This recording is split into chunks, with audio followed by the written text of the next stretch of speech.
Hello all of you. अब हम शुरू करने जा रहे claim of loss of profit. तो हर कोई भी क्वेश्चन जब हम करें, सबसे इंपॉर्टेंट होता है कि उसके पहले उसके कंसेप्ट को हम बहुत अच्छे से समझ लें। जैसे कि जब हमने चैप्टर शुरू किए थे वहां पे बात किए थे कि आपके सिलेबस में दो तरह के इंश्योरेंस क्लेम कैलकुलेट करना है। पहला आपका claim of loss of stock और दूसरा claim of loss of profit. दो तरह के, so claim of loss of stock और claim of loss of profit. तो claim of loss of stock के सारा डिस्कशन, सारे क्वेश्चंस हमारे खत्म हो गए। अब हम शुरू करने जा रहे claim of loss of profit. So अभी आप लिखोगे कुछ भी नहीं, सिर्फ आपको भी मेरी बात सुनना है। जैसे कि हर सेशन के बाद रोज आपको उस दिन का पीडीएफ शेयर कर दिया जाता है, इसका भी पीडीएफ आपसे शेयर कर दिया जाएगा। बस आपको क्वेश्चंस जो है वही लिखना है, लेकिन अभी जब मैं आपसे कंसेप्ट बोलूंगा तो आपको मेरे कंसेप्ट को बहुत ध्यान से सुनना रहेगा। जैसे कि यहां मैं हेडिंग दे दूं, claim of loss of profit, claim of loss of profit. Okay, तो claim of loss of profit. अब ओके ओके, ध्यान से सुनेंगे।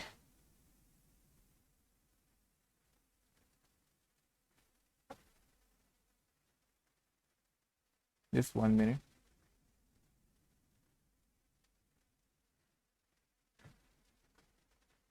ओके, अब हमारा फाइनेंशियल ईयर सपोज शुरू होता है, फाइनेंशियल ईयर सपोज शुरू होता है 1 अप्रैल, 1 अप्रैल, मैं कहता हूं 1 अप्रैल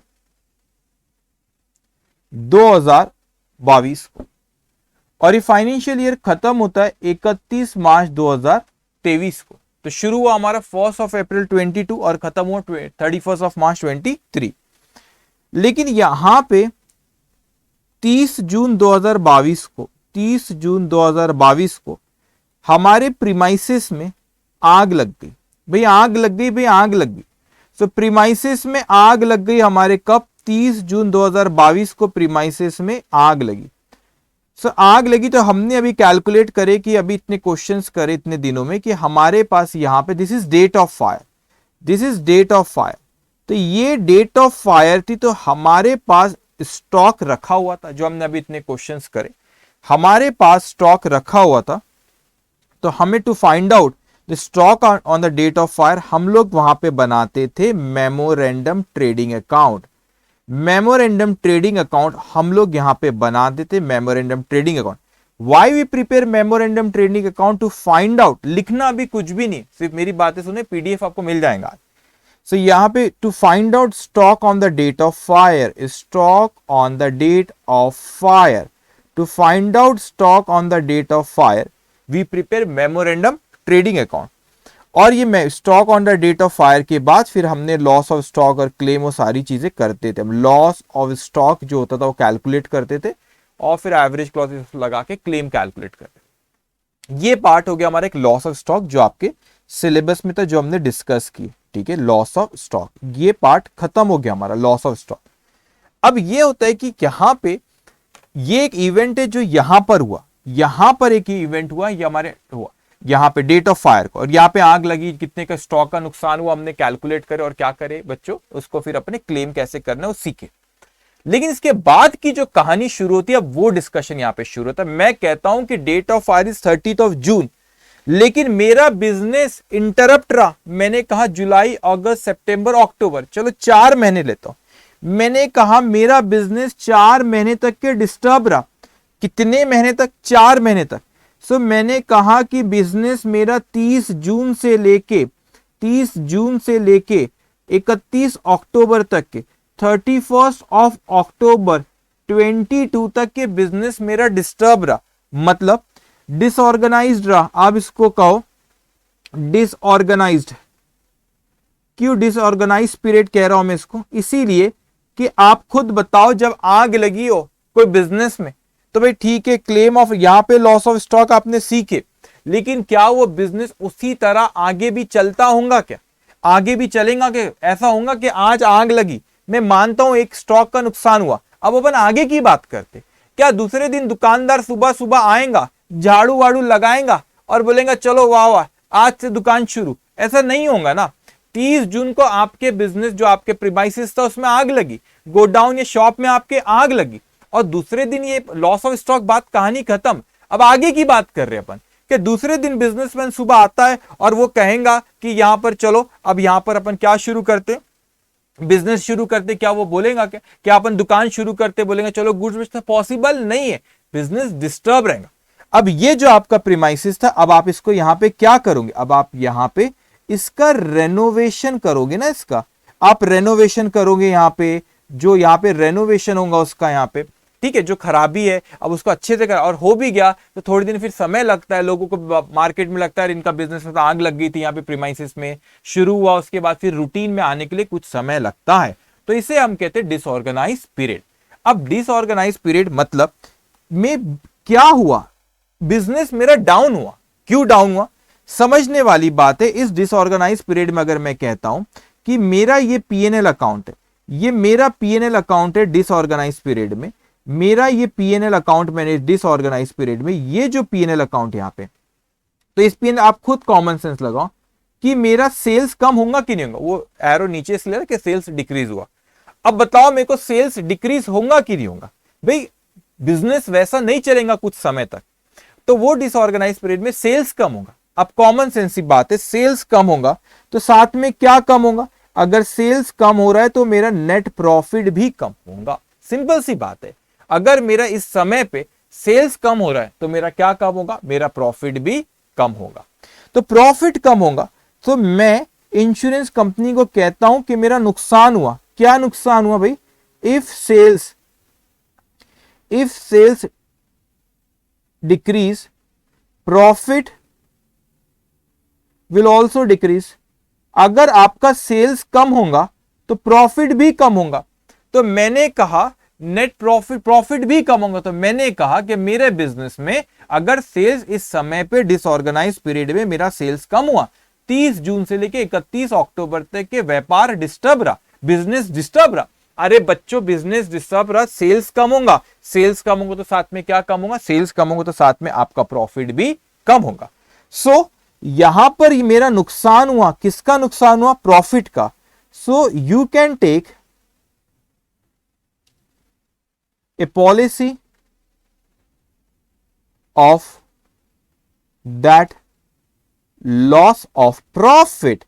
मैं कहता हूं कि ये मेरा लॉस ऑफ प्रॉफिट का नुकसान हुआ, मेरा प्रॉफिट का नुकसान हुआ। क्यों? क्योंकि सेल्स कम हुआ तो मेरा प्रॉफिट भी कम हुआ, तो मेरा प्रॉफिट का नुकसान हुआ। इसका मतलब मैं ये जो लॉस ऑफ स्टॉक एक और ये दूसरा लॉस ऑफ प्रॉफिट। तो what is loss of profit? कि मेरा अगर सेल्स कम तो प्रॉफिट कम, तो ये मेरा प्रॉफिट का क्या हो गया? नुकसान। तो इसी प्रॉफिट के नुकसान की हम पॉलिसी भी निकालते, उसे कहते हैं हम लॉस ऑफ प्रॉफिट पॉलिसी, और लॉस ऑफ प्रॉफिट पॉलिसी हम इसे कहते हैं। अब यहां पे ये समय कितना सर, ये समय कितना? आप बोल रहे कि डिसऑर्गेनाइज पीरियड रहा तो इसका भी कोई समय होना। तो आपका एक होता है इंडेमनिटी पीरियड। इंडेमनिटी पीरियड मतलब एक सीमा तय करी गई है। इंडेमनिटी पीरियड एक सीमा तय करी गई, उससे ज्यादा नहीं। फिर तो आप कुछ भी बोलेंगे ना, फिर तो अपन बोलेंगे कि 5 साल तक बिजनेस डिस्टर्ब रहा, पूरा का पूरा प्रॉफिट मेरे को क्लेम दे दो, नहीं। तो इंडेमनिटी पीरियड एक सीमा है, कितने समय तक। तो आपका इंडेमनिटी पीरियड और डिसऑर्गेनाइज्ड पीरियड, डिसऑर्गेनाइज्ड पीरियड, तो ये पॉलिसी में लिखा होता है इंडेमनिटी पीरियड। डिसऑर्गेनाइज्ड पीरियड मतलब कि डिसऑर्गेनाइज्ड पीरियड, सपोज मेरे 4 महीने का डिसऑर्गेनाइज्ड पीरियड है और इंडेमनिटी पीरियड सपोज 12 महीने लिखा हुआ है, तो 4 महीना उससे कम है तो मैं क्लेम 4 महीने का ही करूंगा। आई मीन टू से आप जो इंडेमनिटी पीरियड से कम रहा तो चलता है, लेकिन उससे ज्यादा रहा तो नहीं चलता। अगर मैंने कहा 12 महीने सपोज इंडेमनिटी पीरियड है, 4 महीने अगर मेरा बिजनेस डिसऑर्गेनाइज रहा चलता है, 6 महीने 7 महीने 8 महीने चलता है। लेकिन आप बोलेंगे कि नहीं 1.5 साल रहा, तो 12 महीने से ज्यादा तो नहीं चलता। इसका मतलब आपका इंडेमनिटी पीरियड और disorganise period which ever is lower, तो उतना ही आप अमाउंट क्लेम, उतने का ही नुकसान, मतलब उतने पीरियड का ही नुकसान आप क्लेम कर सकते हो। अब आप खुद सोचिए और कॉमन सेंस लगाइए यहां पे। अब मैं कहता हूं कि मैं माना कि मेरा अगर सेल्स कम होता है तो प्रॉफिट कम होता है। ये एक बड़ा ही अजीब सा calculation of loss of profit है। वजह इसकी है कि कैसे हम तय करें कि मेरा प्रॉफिट, मेरा सेल्स कम हो, कैसे मैं तय करें? आप बिजनेसमैन हो, ये आप बिजनेसमैन हो, आपने चलो आपका बिजनेस डिस्टर्ब रहा, कितने महीने डिस्टर्ब रहा? तो आपने कहे कि मिस्टर राजू है, ये मिस्टर राजू से मैंने कहा कि आप राजू बताओ मेरे को कि कितने महीने आपका बिजनेस डिस्टर्ब रहा? तो राजू कहने लगा वही सर 30 जून को आग लगी, उसके बाद 31 अक्टूबर तक के मेरा बिजनेस डिस्टर्ब रहा। मैंने कहा ठीक है राजू, ठीक है। तो राजू से मैंने कहा कि कब तक तुम्हारा बिजनेस डिस्टर्ब रहा, और उसने कहा कि 31 अक्टूबर तक के बिजनेस मेरा डिस्टर्ब रहा। तो मैंने कहा यहां पे आपने पॉलिसी जो निकाले लॉस ऑफ प्रॉफिट की, तो आपका प्रॉफिट का कितना नुकसान हुआ? तो कहने लगा जितने से सेल्स कम हुआ उतने उसका कुछ, उसमें से जो भी सेल्स जितने से कम हुआ उसमें जो प्रॉफिट वाला पार्ट है वो मेरा नुकसान हुआ। तो मैंने कहा आपका सेल्स कितने से कम हो गया? आपका सेल्स कम हुआ तो कितने से कम हुआ? अब ये बड़ी अजीब सी बात आ जाती है कि सेल्स कितने से कम। आप सोचो आप राजू हो और मैं आपसे पूछता हूं आपका बिजनेस डिस्टर्ब रहा है ये 4 महीने, तो आपका आपने कहा कि हाँ सर सेल्स कम हुआ, प्रॉफिट भी कम हो गया। तो मैंने कहा बताओ सेल्स कितने से कम हुआ? तो आप तो कुछ भी बोलोगे ना, मतलब बिजनेसमैन तो बोलेगा 10 करोड़ से कम हो गया मेरे को लगा था कि इस पीरियड में 4 महीने में 10 करोड़ का सेल्स होगा, तो मेरा 10 करोड़ से सेल्स कम होगा। कोई भी कुछ भी, मतलब बिजनेसमैन तो बोलेगा ना मेरा बहुत नुकसान हो गया, ताकि क्या हो कि ज्यादा से ज्यादा ओके ज्यादा से ज्यादा क्या होगा यहाँ पे ज्यादा से ज्यादा क्या होगा आपका, हर कोई बोलेगा, क्योंकि जितने से आपका लॉस हो, जितने से आपका प्रॉफिट क्या होगा यहाँ पे, जितने से आपका सेल्स कम होगा उतने से प्रॉफिट कम होगा। तो कोई भी इंसान क्या करेगा, कोई भी बिजनेसमैन क्या करेगा, बोलेगा कि मेरा बहुत नुकसान हुआ, बहुत सेल्स मेरा कम हुआ। बिजनेसमैन बोलेगा कि मेरा बहुत नुकसान हुआ, बहुत मेरा सेल्स कम हुआ। कोई क्यों? क्योंकि जितना सेल्स कम हो उतना प्रॉफिट कम, और प्रॉफिट कम तो उतना अपन इंश्योरेंस कंपनी से क्लेम करने वाले। तो ये सेल्स कितने से गिरा इस डिसऑर्गेनाइज पीरियड में, वो सबसे बड़ा क्वेश्चन मार्क है। सेल्स कितने से हुआ, ओके सेल्स कितने से हुआ डिसऑर्गेनाइज पीरियड में, वो सबसे बड़ा क्या है, वो सबसे बड़ा हमारे सामने चैलेंज है कि सेल्स कितने से हमारा कम हुआ। अब इंडेमनिटी पीरियड और डिसऑर्गेनाइज पीरियड में ये फर्क होता है। डिसऑर्गेनाइज पीरियड में मतलब एक्चुअल आपका बिजनेस कितना डिस्टर्ब रहा। इंडेमनिटी पीरियड का मतलब होता है आपने इंश्योरेंस कंपनी से, सपोज आप इंश्योरेंस कंपनी हो या आप राजू ही रहो, इंश्योरेंस कंपनी से अपन ने बात की है और इंश्योरेंस कंपनी को बोले कि हमें पॉलिसी निकालना चाहते, तो उसमें कॉन्ट्रैक्ट में एक सीमा तय करी जाती है कि कितने समय अगर लॉस होता है, प्रॉफिट का लॉस होता है, तो कितने पीरियड डिसऑर्गेनाइज मैक्सिमम वो अलाउ करेंगे। फिर तो अपन कुछ भी बोलेंगे 10 साल तक बिजनेस डिस्टर्ब रहा मेरा, मैं सदमे में आ गया था, आग लगी, मेरे को चक्कर आ रहा था, फिर चक्कर आ रहा था तो मैं बीमार हो गया और फिर मैं डिस्टर्ब हो गया, और डिस्टर्ब ही रहा मैं 10 साल तक, तो मैं बिजनेस ही नहीं कर पाया। कुछ भी बातें करेंगे ना, फिर तो चक्कर आ रहे मेरे को, बिजनेस डिस्टर्ब हो गया, मैं डिप्रेशन में चले गया, तो मेरे 5 साल तक मैं शॉप में ही नहीं गया। अरे भाई ऐसा नहीं होता। आपका डिसऑर्गेनाइज पीरियड जो इंडेमनिटी पीरियड का मतलब कि सीमा तय कर लो, उससे ज्यादा नहीं। तो सपोज इंश्योरेंस कंपनी ने 12 महीने सीमा तय करी गई और हमारा actual disorganise period is actual disorganise period suppose 7 महीने रहा। यहाँ पे अपने वाले एग्जाम्पल में 4 महीने, जून के बाद से लेके अक्टूबर तक के, तो अक्टूबर तक क्यों डिसऑर्गेनाइज रहा? तो भाई आपका 12 महीने मैक्सिमम अलाउ था, अपना 4 ही महीना, उससे कम है, कोई दिक्कत नहीं। अगर 8 महीने बिजनेस डिस्टर्ब रहा, 12 महीने पॉलिसी में अपन ने लिख रखे, 12 से कम है 8 महीने, कोई दिक्कत नहीं। 8 जो एक्चुअल लॉस हो अपन क्लेम कर लेंगे, ठीक है। अब उसके बाद मैंने कहा कि नहीं सर अपना अगर सपोज 13 महीने तक बिजनेस डिस्टर्ब है, नहीं, अब 13 महीने का वो अपने को लॉस ऑफ प्रॉफिट नहीं देंगे। वो बोलेंगे हमने मैक्सिमम तय इंडेमनिटी पीरियड मतलब मैक्सिमम हमने तय करे थे 12 महीने, बस 12 महीने तक के जो लॉस हुआ उतना देंगे, उससे कम चलता है, उससे ज्यादा रहा तो इंडेमनिटी पीरियड, इसलिए वहां पे विच एवर इज लोअर लिखा मैंने, विच एवर इज यहाँ पे लोअर रहेगा। तो जो भी दोनों में से इंडेमनिटी पीरियड और जो डिसऑर्गेनाइज पीरियड, दोनों में से जो कम रहेगा उतने ही पीरियड का आपको लॉस मिलेगा। ओके, अब अपन आगे बढ़ते। अब यहां पर हम देखिए राजू को हमने बोले कि राजू बताओ तुम्हारा कितने का नुकसान हुआ। राजू बोले सर बहुत नुकसान हो गया मेरा बहुत नुकसान हो गया। कितने का? 50 करोड़ का मेरा सेल्स कम हो गया, 4 महीने में 50 करोड़ का सेल्स होना था, ये आग लग गई तो मैं काम नहीं करा पाया, तो मेरा तो 50 करोड़ का नुकसान हो गया। सेल्स 50 करोड़ का होता है मेरे को तो लगा था, मेरे को तो फीलिंग थी, मैंने वो बोलता मेरे को फीलिंग थी कि 50 करोड़ का सेल्स होगा और यहाँ पे 4 महीने में कुछ काम ही नहीं हो पाया, तो मेरा 50 करोड़ का क्या हो गया? नुकसान हो गया। अच्छा 50 करोड़ का सेल्स कम हो गया। अच्छा तो भाई साहब राजू तो कुछ भी बोलेगा, कल सुबह होकर बोलेगा 100 करोड़, फिर तीसरे दिन बोलेगा 200 करोड़ का सेल्स होने वाला था, कुछ भी बोलेगा वो। तो इसका मतलब यहां पे claim of loss of profit जो हो गया, मैं कैसे निकालू भाई कि नुकसान सेल्स कितने से गिरा, ये तय करना बहुत बड़ा एक पार्ट है। कैसे तय करेंगे? क्योंकि वो तो कुछ भी बोलेगा ना, मैं इंश्योरेंस कंपनी के पॉइंट ऑफ व्यू से बोलूं तो मैं बोलूंगा तुम्हारा वैसे ही नहीं बिजनेस चलता था। मतलब क्या बात करते हो राजू, तुम्हारा राजू वैसे ही नहीं बिजनेस चलता था, सेल्स वेल्स तुम्हारा वैसे भी 4 महीने में कुछ नहीं होने वाला था, तुम्हारा कोई इसलिए लॉस वॉस नहीं हुआ, चुप रहो। तो मैं तो ऐसे ही बोलूंगा सेल्स कुछ भी नहीं होने वाला था। राजू चिल्ला चिल्ला के बोलूंगा 50 करोड़ 100 करोड़ 200 300 कुछ भी बोलेगा। तो ये जो बात आ जाती है यहां पे, ये जो बात आ जाती है इट्स ए जजमेंट। ये एक जजमेंट वाली बात आ जाती है कि जज करना पड़ेगा हमको कि उसका कितने से सेल्स कम हुआ, कितने से उसका लॉस ऑफ प्रॉफिट, जजमेंट हो गया ना। हमको कैसे पता, इस पीरियड में तो सेल्स यहां पे आग लग गई, अब यहां पे नुकसान प्रॉफिट का कैसे हुआ, कैसे निकालो भाई, सेल्स कितने से गिरा वो तो तय करना पड़ेगा। तो ये एक जजमेंट वाली बात होती है।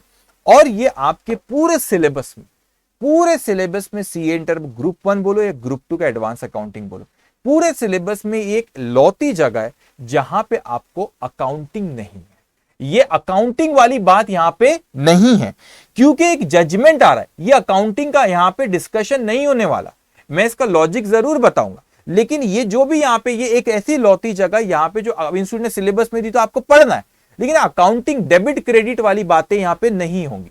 तो इसकी एक प्रोसेस होती है, इंश्योरेंस कंपनी ने तय करी कि भाई हमारे हिसाब से इस तरीके से अपन तय करेंगे कि इसका सेल्स इतने से कम हुआ।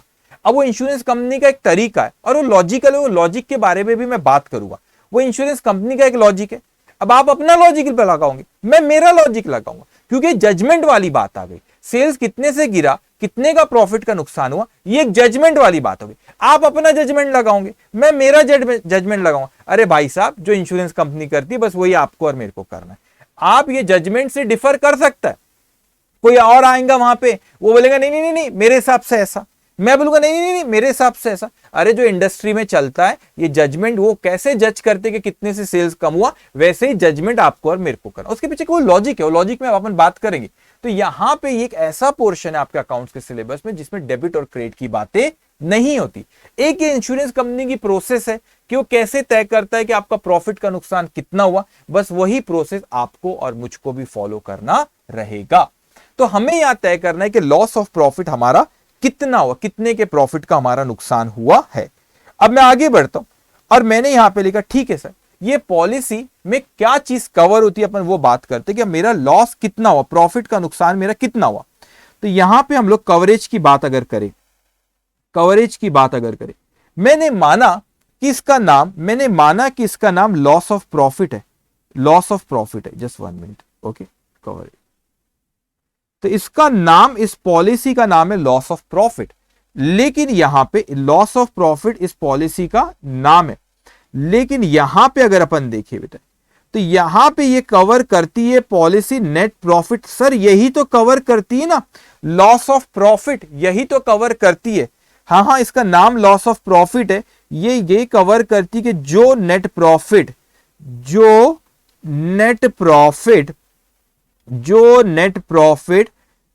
कमा नहीं सके, जो नेट प्रॉफिट कमा नहीं पाए, कब नहीं कमा पाए, वो डिसऑर्गेनाइज पीरियड में जो नेट प्रॉफिट नहीं कमा पाए वही ये पॉलिसी कवर करती है। आप बोलेंगे अच्छा, तो पॉलिसी का कवरेज जो होता है कि भाई ये क्या क्या चीजें कवर करती है, जो net profit of disorganise period में आप नहीं कमा पाए, सर वही तो कवर करती है। और क्या कवर करती है, लॉस ऑफ प्रॉफिट तो नाम है, हाँ, वो नेट प्रॉफिट जो नहीं कमा पाई। नहीं भाई, इसके अलावा वो और एक चीज कवर करती है। मैंने कहा क्या कवर करती है, बताओ।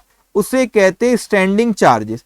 ये स्टैंडिंग चार्जेस का मतलब क्या होता है, ये वो होता है जो फिक्स्ड ओवरहेड्स होते। क्या होते, फिक्स्ड ओवरहेड्स का मतलब ये खर्चे होते ही है, आग लगे बाद भी रुकते नहीं है। बोले सर कैसे, मैंने लोन लिया था, इंटरेस्ट तो मेरे को देना ही देना है, वो बैंक वाले, वो मैंने डिबेंचर इशू किया था, इंटरेस्ट तो देना ही देना है मेरे को, ओवरड्राफ्ट पे इंटरेस्ट देना है। मेरे एम्प्लॉय स्किल्ड वर्कर है, मैं उनको जाना नहीं चाहता, मैं नहीं चाहता कि वो छोड़ के चले जाए। अरे आग बिजनेस में लगी, उनको तो सैलरी देना ही है। जो स्किल्ड लेबर है उनको तो वेजेस देगा, मैं नहीं चाहता कि वो जाए। डेली वेजेस की, डेली वर्कर की बात अलग है, लेकिन जो मेरे पास है उनको तो देना ही है। जो मैंने बैंक से लोन लिया उस पर इंटरेस्ट तो मेरे को देना है। तो ये हुए मेरे फिक्स्ड ओवरहेड। मतलब इस claim of loss of profit की अगर हम बात करें, एक सेकेंड, क्लेम ऑफ ये लॉस ऑफ प्रॉफिट पॉलिसी की अगर अपन बात करें, एक second, loss of profit policy जो ये हम पॉलिसी निकाल रहे, इवन दो उसमें लॉस ऑफ प्रॉफिट पॉलिसी लिखा हुआ है,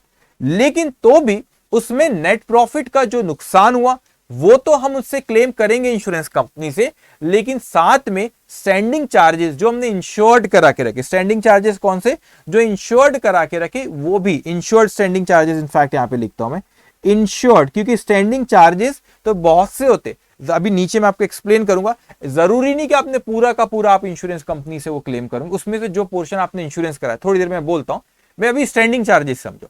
तो जो फिक्स ओवरहेड्स है वो भी मेरा नुकसान हुआ, क्यों, क्योंकि वो रुक नहीं रहे ना, मेरा बिजनेस रुक गया, 4 महीने बिजनेस ठप रहा, व्यापार ठप रहा, लेकिन तो भी मेरा व्यापार बंद रहा बेटा, बंद रहा, बिजनेस मेरा बंद रहा, लेकिन तो भी मैं इंश्योरेंस कंपनी से भाई ये जो मेरे फिक्स ओवरहेड्स है ये मेरा हो गया, यहाँ पे इंटरेस्ट तो दे ही रहा हूं मैं, यहाँ पे सैलरी तो एम्प्लॉइज को दे रहा हूं, क्या वो रुक रहा है, क्या वो खर्चे मेरे रुक रहे, क्या खर्चे नहीं रुक रहे मेरे, वो खर्चे हो ही रहे। तो मैं इंश्योरेंस कंपनी को बोलता देखो देखो वो नेट प्रॉफिट का तो नुकसान हुआ ही हुआ, ये साथ में खर्चे भी नहीं रुक रहे मेरे, फिक्स वेरिएबल रुक जाएंगे, अभी मैं आता हूं उस पर, मगर फिक्स रुकेंगे क्या नहीं, तो इसकी ये पॉलिसी में ये भी कवर होता है।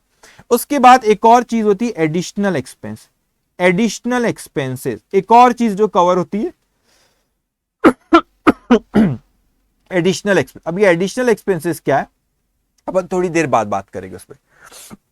तो मैंने कहा आपको 3 चीज इस पॉलिसी में कवर होती है, एक होता है आपका नेट प्रॉफिट, जो नेट प्रॉफिट आप नहीं कमा पाए, उसके बाद insured standing charges, insured standing charges जो खर्चे नहीं रुक रहे, फिक्स खर्चे, आपने बोले सैलरी देना ही पड़ रहा है एम्प्लॉय को, मैं नहीं चाहता छोड़ के जाए, तो सैलरी तो देना पड़ेगा, और कुछ एडिशनल एक्सपेंस के उसके बारे में बाद में थोड़ी देर में बात होगी।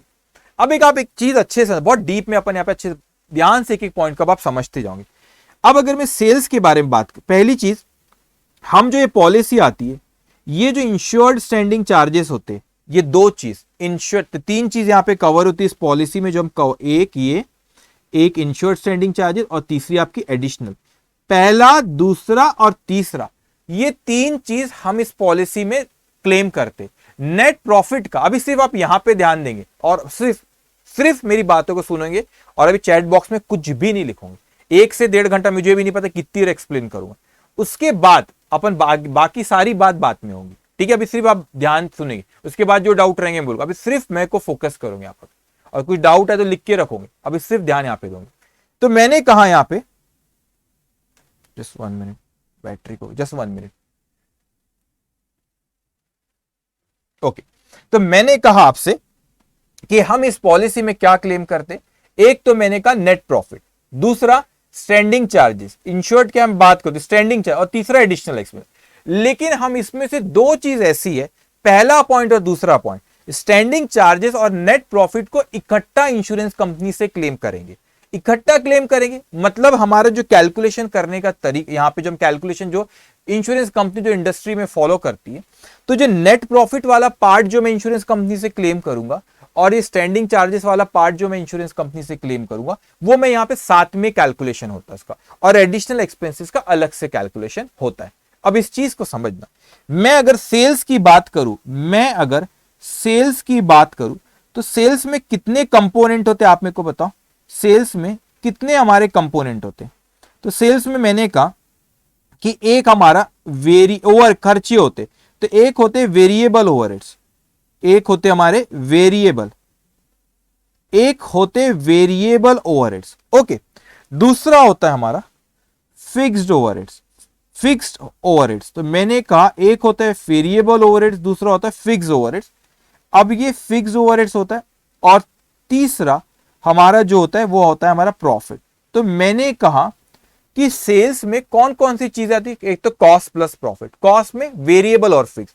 व्हाट इज वेरिएबल, वेरिएबल वो होता है भाई प्रोडक्शन होगा तो वेरिएबल होगा। फॉर एग्जांपल मेरे सामने ये बुक रखी हुई है आप लोगों की, ये जो आपकी बुक है, ये बुक रखी हुई है आपकी सीएन, अब ये अकाउंटिंग की बुक है, तो उतनी ही बुक प्रिंट होंगी, जितने एडमिशन जितने स्टूडेंट उतनी बुक प्रिंट, तो ये वेरिएबल खर्चा है, ये वेरिएबल खर्चा है। तो इसका मतलब वेरिएबल ओवरहेड्स का कभी नुकसान नहीं होता। मैंने कहा उस डिसऑर्गेनाइज पीरियड में बिजनेस, अगर आपका डिसऑर्गेनाइज पीरियड में 4 महीने बिजनेस बंद रहा, तो 4 महीने कोई प्रोडक्शन नहीं हो, तो वेरिएबल ओवरहेड्स भी खर्चा नहीं हुए, तो वेरिएबल ओवरहेड्स का हमारा नुकसान कभी नहीं होता। क्यों? क्योंकि अगर आप प्रोडक्शन नहीं कर रहे हो तो भाई आपका वो वेरिएबल ओवर, तो फिर आपका वो वहां पे वो वेरिएबल ओवर, इसका वेरिएबल ओवरहेड्स भी खर्चा नहीं होंगे। तो ये वेरिएबल ओवरहेड जो है आप इसका नुकसान कभी नहीं होता, कभी नहीं होता, क्योंकि फिक्स नहीं है ना, फिक्स नहीं है, प्रोडक्शन होगा खर्चा होगा, नहीं तो नहीं होगा ये, ठीक है। अब मैंने कहा इसका नुकसान नहीं होगा, लेकिन यहां पे जो फिक्स्ड ओवरहेड्स है वो तो रुकने वाले नहीं है। आपका बिजनेस रुका लेकिन फिक्स्ड ओवरहेड्स रुकने वाले नहीं है। फिक्स्ड ओवरहेड के एग्जांपल अगर मैं यहां पे कुछ लिख दूं, फिक्स्ड ओवरहेड्स के एग्जांपल अगर मैं यहां पे कुछ लिखूं, एग्जांपल इंटरेस्ट, आप बैंक बोलेगा कि आग लग गई यार जाने दे मत दे, अभी 4 महीना बेचारा तेरे आग वाग लग गई मत दे, वो क्यों रुकेगा, वो तो लेगा ही ना। अब उसके बाद जो आपके परमानेंट इंप्लॉय होते हैं, परमानेंट इंप्लॉय जो होते हैं, परमानेंट जो स्टाफ है उसको तो सैलरी देना ही है, ठीक है, एक्सेट्रा। रेंट हो गया आपका, वो तो रुकने वाला नहीं है। अब ये जो स्टैंडिंग फिक्स ओवरहेड होते हैं इसको कहते हैं स्टैंडिंग चार्जेस भी। ये फिक्स ओवरहेड को ही हम स्टैंडिंग चार्जेस का दूसरा नाम है फिक्स ओवरहेड। मैं ब्रैकेट में लिख देता हूं, जगह नहीं यहाँ पे। स्टैंडिंग चार्जेस जो कि फिक्स्ड है, जो कि रुकने वाले नहीं है बच्चों। तो मैंने कहा ठीक है सर रुकने वाले नहीं, तो अब मैं इंश्योरेंस कराना चाहता हूं, तो ये तो मेरा नुकसान ही नहीं हुआ ना, ये तो मेरा नुकसान ही नहीं हुआ, ये तो नुकसान ही नहीं हुआ, तो क्या इसकी अपन पॉलिसी निकालेंगे क्या? नहीं। अब स्टैंडिंग चार्जेस रुक नहीं रहे तो इसकी पॉलिसी निकालेंगे, यस। लेकिन आप जितने अमाउंट की पॉलिसी निकालोगे उतना प्रीमियम देना पड़ेगा।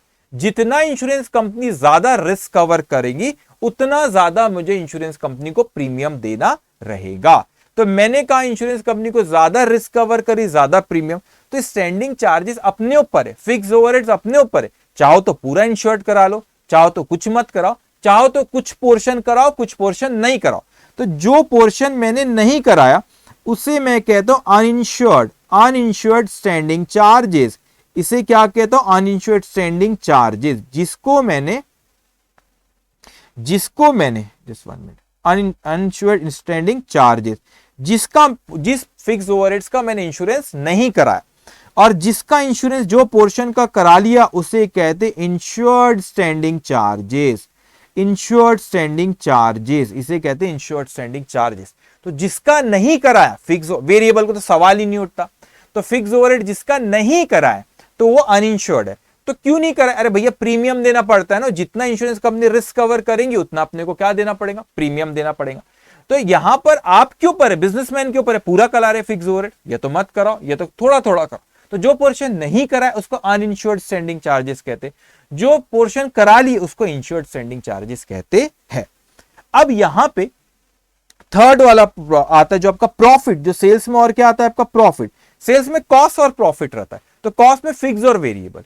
वेरिएबल को तो नहीं कराएंगे इंश्योरेंस, फिक्स में जो अपने ऊपर है, कुछ करा कुछ नहीं करा, जो नहीं करा है वो अनइंश्योर्ड, जो करा है वो क्या है? इंश्योर्ड। और जो प्रॉफिट वाला पार्ट होता है वो होता है जो आप ये प्रॉफिट नहीं कमा पाए, जैसे ऊपर लिखा नहीं कमा पाए, तो ये प्रॉफिट वो है नहीं कमा पाए डिसऑर्गेनाइज पीरियड में। अब आप ये सेल्स में तो इतनी सारी चीजें होती, इसमें से अपन इंश्योर्ड क्या, इसमें से कौन सी चीज पॉलिसी में कवर होंगी, पॉलिसी में कौन सी चीज कवर होंगी, कौन सी चीज पॉलिसी में कवर होती। तो मैंने कहा कि पॉलिसी में यहां पे कौन सी चीज कवर, just 1 मिनट, ये क्या हुआ? ओके, पॉलिसी में आपने कौन सी चीज कवर होंगी। तो आप मुझे बताओ ये वेरिएबल ओवरहेड्स क्या पॉलिसी में कवर होंगे? पॉलिसी में क्या वेरिएबल ओवरहेड्स कवर होंगे? The answer is no. Variable overheads policy में कवर नहीं होंगे। क्यों? क्योंकि नुकसान ही आपका जब वो नहीं हुआ तो वो कवर होंगे क्या? नहीं। उसके बाद अनइंश्योर्ड स्टैंडिंग चार्जेस का आपने नहीं करे तो ये भी आपका पॉलिसी में कवर नहीं होता है। उसके बाद इंश्योर्ड स्टैंडिंग चार्जेस आपने फिक्स ओवरहेड के आपने इंश्योरेंस करा, हाँ ये पॉलिसी में कवर होता है। और यहां पे हमने देखे जो नेट प्रॉफिट वाला पार्ट था वो भी पॉलिसी में कवर होता है। इसका मतलब जो सेल्स में जो सारी की सारी चीजें सेल्स में आती है, क्या वो सारी की सारी चीजें हमारी सारी की सारी चीजें पॉलिसी में कवर होती है? The answer is no. उसमें से जो नेट प्रॉफिट आता है वो हमारा पॉलिसी में कवर होता है, और फिक्स ओवरहेड में इंश्योर्ड वाला हम पूरे के पूरे फिक्स ओवरहेड्स को, स्टैंडिंग चार्जेस जिसको कहते हैं, पूरे के पूरे स्टैंडिंग चार्जेस का इंश्योरेंस नहीं निकाल रहे, हमने जितने पोर्शन का निकाले वही हमारा प्रॉफिट में कवर होगा, वही हमारा पॉलिसी में कवर होगा। इसका मतलब तो यहां पे अगर अपन देखा जाए, इसीलिए लॉस ऑफ प्रॉफिट में ये एक चीज नेट प्रॉफिट कवर होती है, जो मैंने यहां पे ये नेट प्रॉफिट लिखा, ये प्रॉफिट वाला पोर्शन जो प्रॉफिट आप नहीं कमा पाए वो इस पॉलिसी में कवर होता है। उसके अलावा जो फिक्स ओवरहेड्स आपके नहीं रुक रहे वो खर्चा होगा ही, इवन दो डिसऑर्गेनाइज पीरियड में वो क्या होगा आपका यहां पे, वो भी इंश्योर्ड स्टैंडिंग, वो भी क्या होगा यहां पे इस पॉलिसी में कवर होगा। अब यहां पे ये दो चीज पॉलिसी में कवर नहीं हो रही, तो ये दो, अब इवन दो इसका नाम क्या, लॉस ऑफ प्रॉफिट, तो भी इस पॉलिसी में आपका कवर होता है प्रॉफिट, आपका नेट प्रॉफिट और स्टैंडिंग चार्जेस जो आपने इंश्योर्ड करा। एक और तीसरी चीज कवर होती है एडिशनल एक्सपेंस, उसका हम थोड़ी देर बाद डिस्कशन यहां पे करेंगे।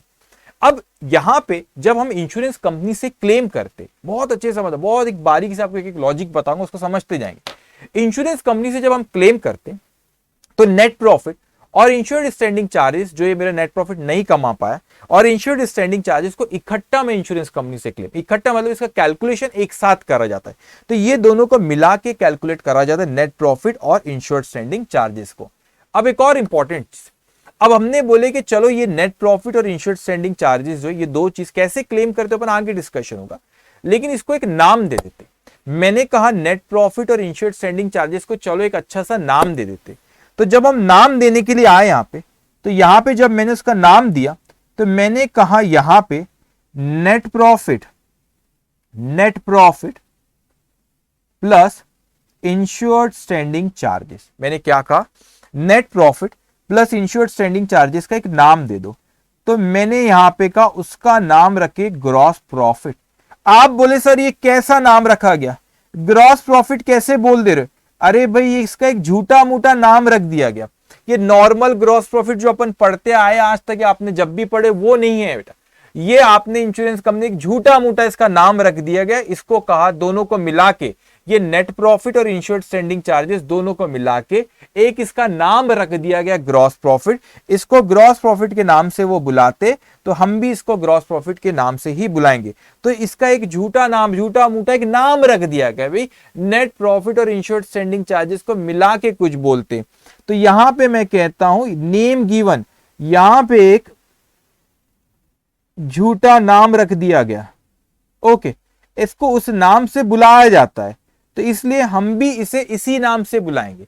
हाँ, इसको नेट प्रॉफिट और इंश्योर्ड स्टैंडिंग चार्जेस को क्या बुलाते हैं, यहां पे सिर्फ claim of loss of profit में इसको ग्रॉस प्रॉफिट बोलते, तो अपन भी इसको ग्रॉस प्रॉफिट के नाम से बुलाएंगे। लेकिन ये वो ग्रॉस प्रॉफिट नहीं है जो नॉर्मल आप ट्रेडिंग अकाउंट इस सब में बनाते हैं। ये एक ग्रॉस प्रॉफिट यहां पे सिर्फ claim of loss of profit में हमारे लिए ग्रॉस प्रॉफिट है net profit plus insured standing charges. तो हम नेट प्रॉफिट और इंश्योर्ड स्टैंडिंग चार्जेस को अगर मिला दे तो उसको एक नाम से बुलाएंगे, उसको हम बोलेंगे ग्रॉस प्रॉफिट। अब मैं आता हूं वापस इस claim of loss of profit policy में। हम लोग तीन चीज कवर करते हैं, एक आपका नेट प्रॉफिट, एक इंश्योर्ड स्टैंडिंग चार्जेस और तीसरा एडिशनल एक्सपेंस। सो अब अभी लिखोगे कुछ भी नहीं, सिर्फ मेरी बातें सुनते जाएंगे आप। Okay, if an entity holds profit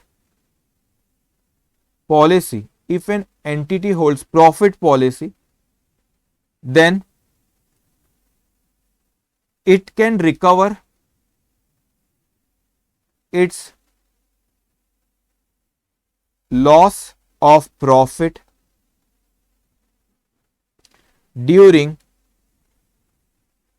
disorganized period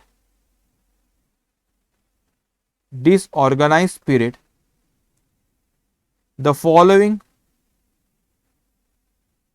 losses are under profit policy, तो प्रॉफिट पॉलिसी में कौन सी तीन चीज कवर होती, एक loss of net profit, second loss of insured standing charges, loss of insured मतलब पूरा का पूरा स्टैंडिंग चार्जेस नहीं क्लेम करते, जो फिक्स मतलब स्टैंडिंग चार्जेस मतलब फिक्स जो आपने इंश्योर्ड करा है, तो loss of insured standing charges. Okay, तीसरा लॉस ऑफ एडिशनल एक्सपेंस। अभी एडिशनल एक्सपेंस की अपन ने डिस्कशन कुछ भी नहीं की, उसको बात करेंगे थोड़ी देर में। तो इन तीनों में से मैंने कहा कि कौन सी चीज कवर करते, तीनों चीज हम कवर करते, लेकिन ये तीनों में से ये जो दो है, पहला और दूसरा, उसको एक साथ उसका कैलकुलेशन होता है और आपका तीसरा वाला अलग से कैलकुलेशन होता है। तो इवन तो इसका लॉस ऑफ प्रॉफिट पॉलिसी नाम है, लेकिन इसमें profit, insured standing charge, additional expense तीनों इसमें कवर होते हैं। अब ध्यान से मैं आपसे पहले ही कह रहा हूं, फुल फ्लेज ये कोई अकाउंट नहीं हम पढ़ रहे, अभी अकाउंट सब्जेक्ट है, लेकिन वो डेबिट क्रेडिट की बात नहीं कर रहे। अगर मैं चाहूं तो बहुत आसानी से आपको ये कह दूं कि भाई साहब ये 5 स्टेप है, इसको कहिए सम सॉल्व करने के लिए एग्जांपल, ये 5 स्टेप है, ये 5 स्टेप रट लो, ये 5 स्टेप बस फॉलो करना पड़ता। अगर मैं ऐसा बोल दूं 5 स्टेप बस फॉलो करना पड़ता, आंसर आ जाएगा। लेकिन बेटा मैं चाहूं तो ये बोल दूं कि 5 स्टेप है, आप इसको लिखो, ये 5 स्टेप ऐसे याद कर लो, ये अपने को फॉलो करना, आंसर हमेशा आ जाएगा लॉस ऑफ प्रॉफिट, क्योंकि अकाउंट है ही नहीं, डेबिट क्रेडिट है ही नहीं। लेकिन इसका भी एक 5 स्टेप का भी एक लॉजिक है, तो मैं आपको भी लॉजिक समझा रहा हूं, एक एक पॉइंट समझाते जा रहा हूं। और मेन क्वेश्चन में आने के पहले सिर्फ डिस्कशन चल रहा है, यहाँ पे कोई हमारे सामने नंबर्स नहीं है, तो डिस्कशन चल रहा है। तो ये डिस्कशन में आपको 60-70% भी आपने कैच कर गया, हाँ इसका ये चीज ये है, ये चीज ये, it is more than enough. But हम जब क्वेश्चंस पे आएंगे और यही डिस्कशन का जब इंप्लीकेशन वहां पे होगा, तो आपको आसानी से सारे पॉइंट्स वहां पे और क्लियर होते जाएंगे। 70% भी कैच कर ली, यू आर जीनियस। ओके, अब मैं आता हूं यहां पे आगे, हमने बढ़े और हमने देखे अब कुछ कंसेप्ट, हमको फुल फ्लेज क्वेश्चन को अभी छोड़ो, उसके अपन बाद में आएंगे, पहले आप कंसेप्ट के बारे में हम बात करते हैं। मैंने कहा एक कंसेप्ट जो आपको मैं पहले यहां पे पढ़ाने जा रहा हूं, फर्स्ट कंसेप्ट, उस कंसेप्ट का नाम है, पहला कंसेप्ट, उस कंसेप्ट का, just 1 minute, okay, first concept जो अभी अपन डिस्कस करने जा रहे हैं, उस कंसेप्ट का नाम है रिडक्शन इन टर्नओवर, और उसको आप शॉर्ट सेल्स के नाम से भी बुलाते हैं। अब इसका कंसेप्ट समझ, लिखना कुछ भी नहीं, आप मेरी बातों को क्या करोगे, सिर्फ अभी सुनते जाएंगे। सो मैंने कहा आपसे कि ये साल हमारा, ये साल शुरू हुआ 1 अप्रैल 2022 को और खत्म हुआ 31 मार्च 2023 को। आग लगी भाई, आग लगी, कब लगी, 30 जून 2022 को आग लगी, और हमारा बिजनेस कब तक डिस्टर्ब रहा, 31 अक्टूबर 2022 तक ये बिजनेस क्या रहा, डिस्टर्ब रहा। सो ये जो पीरियड था जिस वक्त डिसऑर्गेनाइज रहा, बिजनेस मेरा डिस्टर्ब रहा, ये रहा। अब मुझे ये निकालना है कि मेरा कितने का नुकसान हुआ यहां पे, है ना, लॉस ऑफ प्रॉफिट, कितने से सेल्स कम हुआ, तो मेरा कितने का नेट प्रॉफिट का कितने का नुकसान है, वो मैं बात करना चाहता हूं। तो भाई ये वैल्यूअर आए, यहां पे आए, ये इंश्योरेंस कंपनी से आए भैया, वो बोले बताओ राजू कितने का नुकसान हुआ। अब ये रहा राजू, ये सब इसको वैल्यूअर बना लेते। अब ये इंश्योरेंस कंपनी से आए, ये अपना राजू है, बिजनेसमैन, मिस्टर राजू। तो राजू को पूछा है वैल्यूअर ने, बताओ राजू कितने का नुकसान हुआ। राजू रोने लगा, राजू बोले बहुत नुकसान हो गया मेरा, बहुत नुकसान हुआ मेरा, मुझे उम्मीद नहीं थी इतना नुकसान होगा। ये आग लगी, ये यहां पे आग लगी भाई, यहां पे ये था हमारा, ये हमारा प्रीमाइसेस था, इसमें आग लग गई और राजू रोने लगा। और राजू को बोला उसने, इंश्योरेंस कंपनी वाले ने, क्या हो गया, कितने का नुकसान हुआ, बहुत सेल्स कम हुआ। तो राजू ने खूब रोया, राजू बोले हाँ मेरा बहुत सेल्स कम हुआ। राजू तो बोलेगा ही ना बहुत सेल्स कम हो गया, क्यों, क्योंकि राजू ये चाहेगा जितना नुकसान बोलूंगा उतना इंश्योरेंस कंपनी से क्लेम करूंगा। लेकिन वो भी इंश्योरेंस कंपनी सोच समझ के, वो भी, उनको भी पता है राजू जैसे रोज उसको 100 मिलते। तो भाई यहां पे क्या हुआ कि उसने पूछा एक बात बताओ मेरे को राजू, ये जो बिजनेस आपका जब डिसऑर्गेनाइज पीरियड, ये 4 महीने का जो यहाँ पे हमने एग्जांपल मिली, इस वक्त इसमें कुछ सेल्स हुआ क्या आपका। बोले हाँ मैंने सोचा कि भाई नहीं से अच्छा कुछ सेल हो जाए, या तो फिर मैंने यहां आग लग गई थी, यहां पे रेनोवेशन चल रहा था मेरा, तो मैंने वहां से थोड़ा बहुत सेल्स तो भी कर लिया, या मैंने सोचा कि यार एक काम करे, एक मैंने यहाँ पे रेंटल, एक यहाँ पे दूसरा मैंने प्रीमाइसेस लिया कुछ समय के लिए, दूसरा प्रीमाइसेस लिया रेंट पे और वहां से सेल्स करा। मेरे को पता था बिजनेस 4 महीने यहाँ पे काम चल रहा है, तो मैंने दूसरी जगह ली और वहां से मैंने यहाँ पे काम करा, यहां से मैंने सेल्स करा। यहाँ पे जब गए हम दुकान में, आग लग गई थी, बाद में बुझा लिया तो गया था। ये दुकान के सामने रेनोवेशन चल रहा है, तो वहां पे बोर्ड पे लिखा रहता है ना, ये दुकान वहां पर गई है, कुछ समय के लिखा रहता है ना। यहाँ पे गार्ड वार्ड रहता था, मूछ वूछ वाला बराबर होता, सुनो सुनो सीटी वीटी मारता, बोलता इधर नहीं, चलो उधर पे जाओ, वहां पे ये दुकान थोड़ी दिन के लिए वहां चलेगी। तो इसका सेल्स अभी भी कम होगा, लेकिन कुछ तो सेल्स होगा ना, कुछ तो सेल्स होगा। तो जो इस समय पे सेल्स हुआ, किस समय पे, डेट ऑफ फायर के बाद से लेके जितने पीरियड में आपका बिजनेस डिसऑर्गेनाइज रहा, उसे कहते एक्चुअल टर्नओवर। क्या कहते? एक्चुअल टर्नओवर कहते। तो मान लो मेरा यहां पे एक्चुअल टर्नओवर 20 लाख रुपए का हुआ। कितने का हुआ? 20 लाख रुपीस का मेरा एक्चुअल टर्नओवर। तो राजू से पूछे, राजू तुमने क्या करे? राजू बोले सर मैंने यहां से कुछ बेचा, फिर मगर मैंने एक रेंटल पे भी जगह ले लिया था, ये 4 महीने जब तक यहाँ पे काम चल रहा था, रेंटल वाली जगह से बेचा, 20 लाख रुपए का सेल्स हुआ। अच्छा, अब हम क्या निकाल रहे कि मेरा सेल्स गिरा कितने से, कम कितने से हुआ, रिडक्शन इन टर्नओवर है। वो आग लगने की वजह से मेरा सेल्स कम हो गया कुछ समय तक, तो कितने से कम हो गया? तो राजू ने ये सेल्स 20 लाख से कम नहीं हुआ, ये तो 20 लाख रुपए का सेल हुआ। हमको ये देखना है कि नॉर्मली बिजनेस में कितना सेल्स होता था और कितना सेल्स हुआ है, तो difference there will be reduction in turnover. तो सेल्स आपका कितने से गिरा? तो राजू को बोले, राजू एक काम करो, पिछले साल इसी समय पे, मतलब सर पिछला साल शुरू हुआ मेरा 1/4/2021 को, पिछले साल इसी समय पे मतलब 30 जून 2021 से लेके 31 अक्टूबर 2021, पिछले साल इसी समय पे आपका कितना सेल्स हुआ था?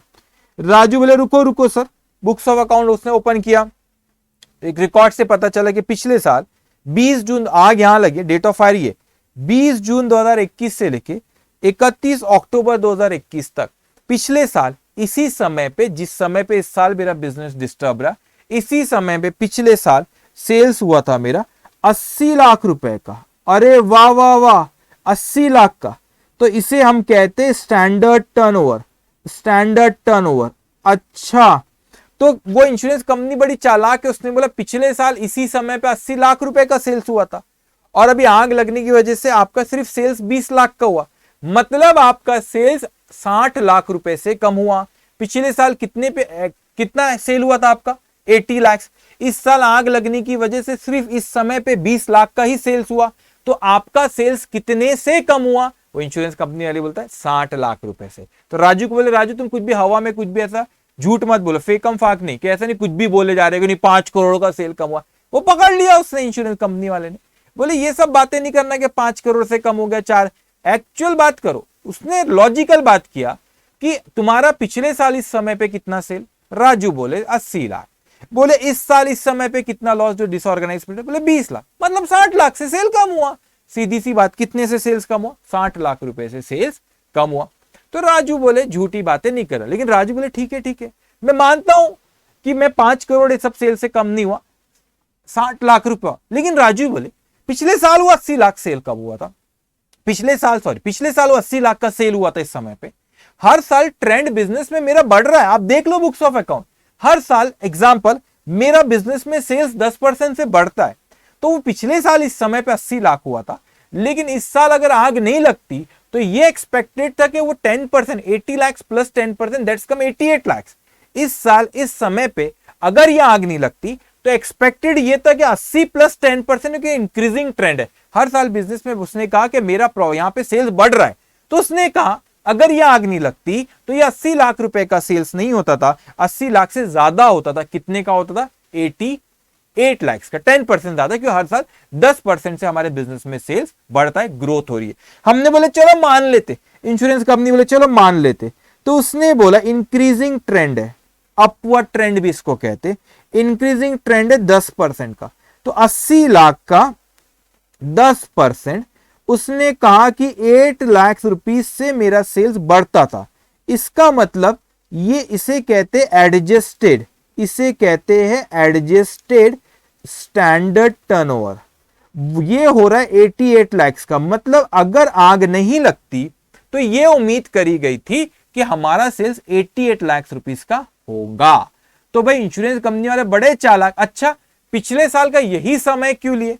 क्यों? क्योंकि वो बिजनेस का नेचर देखो, आप समझो, अगर सपोज कोई रेनी सीजन है, रेनी सीजन कोई बिजनेसमैन है, वो रेनी अम्ब्रेला रेनकोट सेल करता है, तो उसको उसका रेनी सीजन में सेल ज्यादा होगा। तो उसने ये देखा कि होता है दिवाली के वक्त सेल ज्यादा होता है, तो सीजनल भी रहता है। तो उसने ये कहा कि आप मेरे को ये बताओ कि जिस इस समय जो सेल्स हो, इसी समय का पिछले साल लो। अगर यहां पे 30 जून से 31 अक्टूबर, तो पिछले साल भी 30 जून से 31 अक्टूबर की बात करो, क्योंकि सेल्स ईयर में साल में कम ज्यादा ऊपर नीचे होता है। तो समय ये सीजन में जो हुआ वही सीजन में पिछले साल भी बताओ। ये पीरियड में जो आप बात कर रहे हो डिसऑर्गेनाइज की पीरियड की, वही पिछले साल का भी वही पीरियड लो। तो ये लॉजिकली साउंड लगता है, सही लगता है, ठीक है। तो हमारा एक्सपेक्टेड है 88 लाख रुपीस का सेल होगा, लेकिन हुआ 20 लाख रुपए का। इसका मतलब reduction in turnover, reduction in turnover, reduction in turnover जब हम कैलकुलेट करते हैं, वो किस तरह से कैलकुलेट करते हैं? वो adjusted standard turnover, adjusted standard turnover less actual turnover, less actual turnover. तो standard adjusted standard turnover less actual turnover, मतलब यहां पे जो आपका उम्मीद थी और आपका हुआ कितना, दोनों का जो डिफरेंस रहेगा that will be reduction in turnover. तो फर्स्ट कंसेप्ट में आपने रिडक्शन इन टर्नओवर क्या होता है उस चीज को समझे। तो how we calculate reduction in turnover? Adjusted standard turnover minus actual turnover. Actual turnover कौन से पीरियड का होता है? जो डिसऑर्गेनाइज पीरियड में हुआ। स्टैंडर्ड टर्नओवर इसी समय जो पिछले साल का करस्पॉन्डिंग पीरियड रहता है, उसे कहते हैं स्टैंडर्ड टर्नओवर। अब हमको उम्मीद थी कि 10% से सेल्स बढ़ेगा, तो उसको आपने 10% से बढ़ा दिए, वो क्वेश्चन में दिया हुआ रहेगा, तो आपका एडजस्टेड स्टैंडर्ड टर्नओवर आ गया। तो इस क्वेश्चन में अगर मैं आपसे पूछूं, बताओ कितना आएगा हमारा यहाँ पे रिडक्शन इन टर्न, हमारा सेल्स कितने से कम हुआ? तो मैंने कहा एडजस्टेड स्टैंडर्ड टर्नओवर 88 लाख से ऊपर लिखा हूं और एक्चुअल टर्नओवर 20 लाख, मतलब मेरा बिजनेस मेरा सेल्स जो है 68 लाख रुपीस से कम हुआ है। तो लॉजिकल लगता है, लॉजिकल लगता है, ठीक है। अब यहां पे इंश्योरेंस कंपनी ने बोला, राजू भैया, राजू कुछ भी मत बोलो, आपका जो सेल्स हुआ वो 68 लाख रुपीस से कम हुआ। और उसी के साथ आपने पहला कंसेप्ट यहां पे समझे, that is related to reduction in turnover. अब दूसरा कंसेप्ट मैं आपको समझाने जा रहा हूं, दैट इज ग्रॉस प्रॉफिट। अब ध्यान से समझेंगे ग्रॉस प्रॉफिट रेशियो। लिखना, बार बार कह रहा हूं, लिखना कुछ भी नहीं, सिर्फ मेरी बातों को आप ध्यान से सुनते जाएंगे। तो हम लोग सेकेंड कंसेप्ट यहां पे समझने आए, और उस कंसेप्ट को हम कहते हैं, second concept, first concept, second concept, एक सेकेंड, ओके, सेकेंड कंसेप्ट, उस कंसेप्ट को हम कहते हैं gross profit ratio. Second concept जो मैं आपको सिखाने जा रहा हूं उसे हम कहते हैं ग्रॉस प्रॉफिट रेशो। तो सेकेंड कंसेप्ट ये हमने लिखे, सर ये ग्रॉस प्रॉफिट रेशो क्या होता है? ध्यान से समझना, ये ग्रॉस प्रॉफिट रेशो क्या होता है। मैं अभी फॉर्मूला लिख देता हूं मगर आपको समझाता हूं। ग्रॉस प्रॉफिट रेशो का फॉर्मूला यहां पे मैंने आपको कहा, यहां पे झूठा मूठा नाम उसका ग्रॉस प्रॉफिट का दे दिया, तो मगर यहां पे ग्रॉस प्रॉफिट रेशियो कैसे कैलकुलेट करते? Claim of loss of profit में net profit plus insured standing charges, net profit plus insured standing charges, net profit plus insured standing charges divided by sales multiply by 100। ये क्या है sir formula? मैंने लिखा कि ये gross profit ratio को हमको कैलकुलेट करना है नेट प्रॉफिट, इस पे एक एग्जांपल भी ले लेंगे अपन, don't worry. Net profit plus insured standing charges divide by sales multiply by 100। तो भाई ये पॉलिसी में एडिशनल एक देखो 3 चीज कवर होती है, अभी आपको थोड़ी देर पहले अपन ने डिस्कस की। कौन सी 3 चीज कवर होती है आपकी? ये जो 3 चीज कवर होती है वो आपका net profit plus insured standing charges, और मैंने आपसे कहा कि इंश्योर्ड स्टैंडिंग चार्जेस जो है आपका, इंश्योर्ड स्टैंडिंग चार्जेस जो है आपका, वो कौन सी चीज? इंश्योर्ड स्टैंडिंग चार्जेस जो है आपका, उसमें आप नेट प्रॉफिट और इंश्योर्ड स्टैंडिंग चार्जेस के दोनों को साथ में हम क्लेम करते हैं। तो ये ग्रॉस प्रॉफिट रेशो का जो ये एडिशनल एक्सपेंस क्या है उसको अपन थोड़ी देर बाद बात करेंगे। तो ग्रॉस प्रॉफिट जो आपका रेशो है ये मैंने जो कैलकुलेट करा यहाँ पे, ये कैसा कैलकुलेट हो रहा है, net profit plus insured standing charges divided by sales multiply by 100। तो net profit plus insured standing charges divide by sales multiply by 100, ये फॉर्मूला यहाँ पे जीपी रेशियो का, claim of loss of profit. अब इसका लॉजिक समझना। तो आप मेरे को बताओ, जो सेल्स की अपन बात करें, सेल्स की अपन बात करें तो ये फॉर्मूला ये बताता है कि, ये फॉर्मूला हमें ये बताता है कि सेल्स में कितने परसेंटेज प्रॉफिट है और कितने percentage fix insured standing charges, मतलब वो फिक्स ओवर है, insured fix over standing charges, fix over है, इंश्योर्ड फिक्स ओवर है, स्टैंडिंग चार्जेस है। मतलब ये फॉर्मूला मुझे ये बताता है कि जो मेरा सेल्स है उसमें मेरा नेट प्रॉफिट सेल्स में कितना है और इंश्योर्ड स्टैंडिंग चार्जेस मतलब फिक्स ओवरहेड ना, कितना मेरा ये जो सेल्स है, इस सेल्स में मेरे कितने परसेंटेज, इस सेल्स में कितने परसेंटेज नेट प्रॉफिट और कितने परसेंट इंश्योर्ड स्टैंडिंग चार्जेस। आप बोलेंगे क्यों सर, मेरा तो सेल्स 68 लाख रुपीस से कम हुआ। भाई 68 लाख रुपीस से सेल्स कम होगा बात अलग है, मुझे ये बताओ कि भाई साहब ये जो मेरा जो टोटल सेल्स, ये जो टोटल नॉर्मली बिजनेस में जब मैं ये, और ये जो फिगर्स लेते हैं ये लास्ट ईयर की होती है, ये जो सेल्स है लास्ट ईयर का सेल्स कितना था, लास्ट ईयर का प्रॉफिट कितना है और इंश्योर्ड स्टैंडिंग चार्जेस कितना है, तो रिसेंट वाला जो आपका ईयर था उसको बेस मानते। तो जो सेल्स हुआ हमारा पिछले साल उसमें से कितने परसेंटेज, वो सेल्स में से कितने परसेंटेज मेरा यहाँ पे मेरा नेट प्रॉफिट है और कितने परसेंटेज इंश्योर्ड स्टैंडिंग चार्जेस है।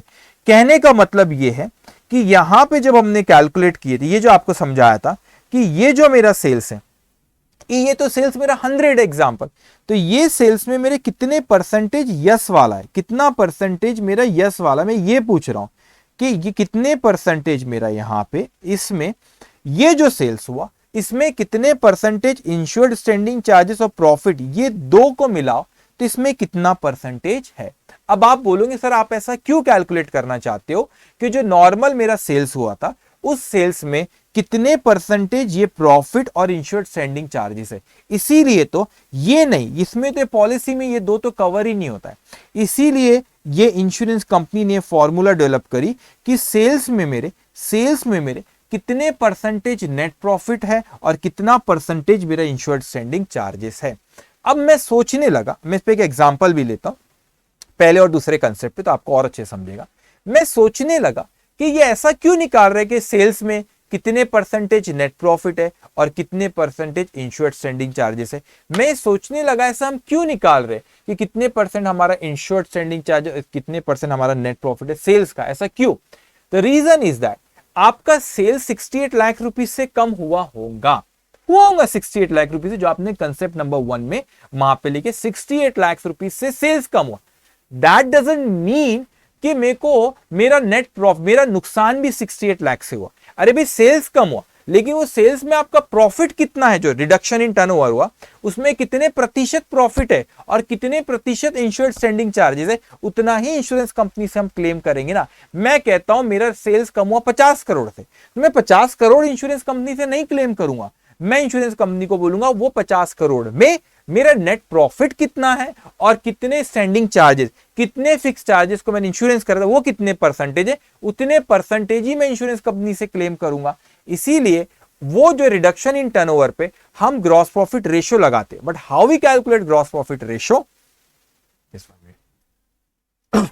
How we calculate gross profit ratio हम कैलकुलेट करते कि भाई हमारा net profit plus insured standing charges divide by sales multiply by 100। ये लास्ट ईयर की फिगर्स हम लेते जब जीपी रेशियो कैलकुलेट करते, और हमें देखते कि हमारे सेल्स में कितने प्रतिशत नेट प्रॉफिट है और कितने प्रतिशत इंश्योर्ड स्टैंडिंग चार्जेस है। तो इसका मतलब उतने परसेंटेज ही हम इंश्योरेंस कंपनी से क्लेम करेंगे कि सेल्स कम हुआ दैट डजंट मीन आपका नुकसान भी उतना हुआ। वो सेल्स में आपका प्रॉफिट कितना है और उस सेल्स में इंश्योरेंस स्टैंडिंग चार्जेस वाला पोर्शन कितना है, उतना ही हम इंश्योरेंस कंपनी से क्लेम करते हैं। That's why they develop this formula gross profit ratio and they cover only two part, that is net profit and insurance standing charges. ये दो ही पॉलिसी में कवर, एक तीसरा भी एडिशनल एक्सपेंस को बाद में बात करेंगे अभी हम। ओके, तो इस पे हम एक एग्जाम्पल लेते हैं, एक एग्जाम्पल क्रिएट करता हूं और फिर अपन देखते हैं कि क्या ये इसका कंसेप्ट और अच्छे से अपने को क्लियर होगा। मैंने एक एग्जाम्पल यहां पे क्रिएट किया, एग्जाम्पल मैं लिखता हूं एग्जाम्पल। अब एग्जाम्पल में आप देखिए कि डेट ऑफ फायर, अपन एक एग्जाम्पल लेते हैं यहां पे, डेट ऑफ फायर, किस दिन आग लगी, मैंने कहा 30 जून 2022 को आग लगी। ओके, और कब तक बिजनेस डिस्टर्ब रहा, आपका अप टू, मैं यहां पे अप टू लिख, कब तक बिजनेस डिस्टर्ब रहा, मैंने कहा 31 ऑफ अक्टूबर 22 तक बिजनेस डिस्टर्ब रहा, मतलब 30 जून से 31 अक्टूबर तक। ऐसा नहीं कि आग 4 महीने तक आग जलती थी, अप टू का मतलब जब तक बिजनेस डिस्टर्ब रहा। अब मैंने कहा स्टैंडर्ड टर्नओवर, इसी समय पे, स्टैंडर्ड टर्नओवर का मतलब आपको समझाया मैंने, इसी समय पे पिछले साल कितना सेल्स हुआ था, मैंने कहा 80 लाख रुपए का। अच्छा, यहां पे अपवर्ड ट्रेंड बोलो या इंक्रीजिंग ट्रेंड के नाम से उसको बुलाते हैं। इंक्रीजिंग ट्रेंड कितना हुआ, हर साल हमारा सेल्स 10% से बढ़ता है, ठीक है। अब ये एक्चुअल टर्नओवर, एक्चुअल टर्नओवर का मतलब क्या होता है कि ये डिसऑर्गेनाइज पीरियड में कितना टर्नओवर हुआ, वो मैंने कहा 20 लाख रुपए का टर्नओवर हुआ, 20 लाख रुपए का सेल्स हुआ। अब कुछ लास्ट ईयर की उसने इंफॉर्मेशन लास्ट ईयर की उसने हमें इंफॉर्मेशन दिया। क्या इंफॉर्मेशन उसने हमें लास्ट ईयर की दिया, लास्ट ईयर की इंफॉर्मेशन उसने हमको दिया। एग्जाम्पल यहां पे लास्ट ईयर के सपोज सेल्स उसने बोला कि सेल्स था मेरा 16 लाख रुपए का, लास्ट ईयर का सेल्स था। ओके, ये 16 लाख बहुत कम हो जाएगा ना, एक काम करते रुको, इसको यहां पे, इसको अपन 80 लाख से 8 लाख कर देता हूं, ठीक है, और इसको यहां पे 2 लाख कर देता हूं। ओके, ठीक है। तो लास्ट ईयर का सेल सपोज था 16 लाख रुपये, लास्ट ईयर का सपोज नेट प्रॉफिट जो हुआ था हमको, वो था आपका 2 लाख रुपए का नेट प्रॉफिट हुआ था। और लास्ट ईयर में आपके फिक्स्ड ओवरहेड, फिक्स्ड ओवरहेड मतलब स्टैंडिंग चार्जेस, ब्रैकेट में लिख देता हूं, स्टैंडिंग चार्जेस, वो थे आपके लास्ट ईयर में 4 लाख रुपए के। और सपोज ये 4 लाख रुपए इंश्योर्ड वाले, ये इंश्योर्ड वाले थे, सारे के सारे हमने इंश्योर्ड करा के रखे ध्यान से। अब मैं इसको यहां पे देखता हूं कि सर इसको यहीं पे, सर यहीं राइट साइड में इसको सॉल्व करता। अब यहां पे इस एग्जांपल में सबसे पहले मुझे ये देखना है कि मेरे डिसऑर्गेनाइज पीरियड में मेरा सेल्स कितने से कम हुआ। तो वो मैं कैसे कैलकुलेट करूंगा, कंसेप्ट नंबर 1 में आपने जो देखे रिडक्शन इन टर्नओवर, कितने से मेरा सेल्स कम हुआ, और इसको शॉर्ट सेल के नाम से भी बुलाते, कितने से सेल्स कम हुआ। तो आपको ओके, अरे भाई स्टैंडर्ड टर्नओवर का मतलब क्या बोला आपको, स्टैंडर्ड टर्नओवर का मतलब होता है कि लास्ट ईयर ये डिसऑर्गेनाइज पीरियड में कितना सेल्स हुआ। अभी आपको बोला बेटा 2 मिनट पहले, what do mean by standard turnover. Standard turnover मैंने आपको समझाया पूरे साल का सेल्स नहीं, इस पीरियड में जो आपका 30 जून से जो 31 अक्टूबर का जो सेल्स, उतना ही लास्ट ईयर में कितना हुआ। तो एग्जैक्ट कैसे हो, ये भाई अभी कम हुआ, इस पीरियड बस कितना सेल हुआ, इसको स्टैंडर्ड बोलते, और इसको एक्चुअल बोल, इसको क्या बोलते, एक्चुअल बोलते। अब यहां पे देखो आप लोग, तो रिडक्शन इन टर्नओवर कैसे कैलकुलेट करेंगे, मैंने कहा कि लास्ट ईयर में, लास्ट ईयर इसी समय पे, मतलब ये 30 जून से लेके आपका 30 जून 2001, 30 जून मतलब ये इस साल 30 जून को आग लगी, पिछले साल 30, स्टैंडर्ड टर्नओवर मतलब पिछले साल का 30, डेट भी लिखना पड़ेगा यहाँ पे, पिछले साल का 30 जून 2021 से लेके 31 अक्टूबर 2021 को स्टैंडर्ड टर्नओवर बोलते हैं, ठीक है। तो जिस साल, इस साल का डिसऑर्गेनाइज पीरियड पिछले साल का एग्जैक्ट उतना ही बेटा। तो मैंने कहा पिछले साल जो स्टैंडर्ड टर्नओवर था, क्वेश्चन में स्टैंडर्ड टर्नओवर जो दिया आपको, पिछले साल कितना सेल्स दिया क्वेश्चन में, 8 लाख रुपए का सेल्स इतना हुआ था इसी समय पे, ये 4 में 30 जून से 31 अक्टूबर। लेकिन राजू बोले नहीं नहीं सर, इंक्रीजिंग ट्रेंड है, इंश्योरेंस कंपनी को बोला इंक्रीजिंग ट्रेंड है, वो सेल्स होगा 8 लाख का, लेकिन हमारा हर साल सेल्स 10% से बढ़ता है बिजनेस में। तो चलो भाई, हमने बोले इंक्रीजिंग ट्रेंड है, 10% से सेल्स बढ़ेगा, तो 8 लाख का 10% कितना होता है? 80,000 रुपए। मतलब ये एक्सपेक्टेड था, इसको कहते हैं adjusted standard turnover. Adjusted standard turnover, ये एक्सपेक्टेड था कि मेरा टर्नओवर इस साल अगर आग नहीं लगती तो 8,80,000 रुपए का 8,80,000 रुपए का सेल्स होता। तो वो स्टैंडर्ड टर्नओवर मतलब करस्पॉन्डिंग पीरियड, वही समय जो डिसऑर्गेनाइज पीरियड इस साल है उसी समय पिछले साल, उसको स्टैंडर्ड बोलते हैं। तो क्वेश्चन में they will not give the date के स्टैंडर्ड, स्टैंडर्ड बोला मतलब इसी समय का पिछले साल, ठीक है।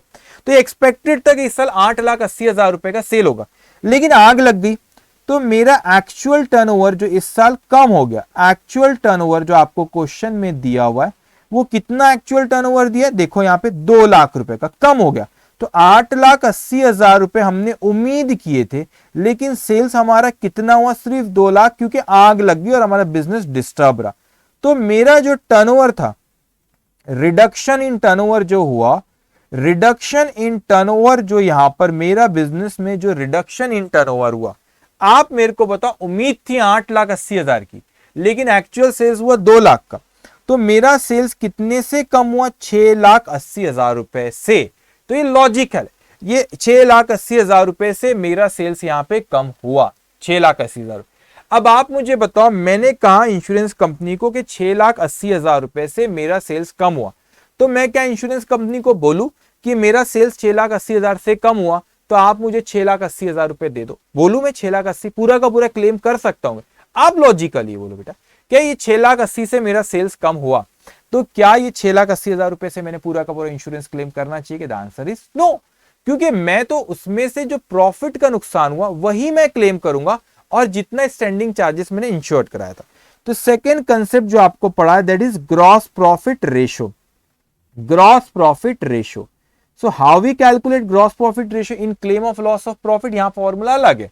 हम कैसे कैलकुलेट करते हैं? जगह नहीं, इसलिए शॉर्टकट लिख रहा हूं। Net profit plus insured standing charges divided by sales multiply by 100। मतलब अगर आप देखो तो पिछले साल आपका नेट प्रॉफिट कितना हुआ था पूरे साल? ये 2 लाख रुपए पिछले साल नेट प्रॉफिट हुआ था।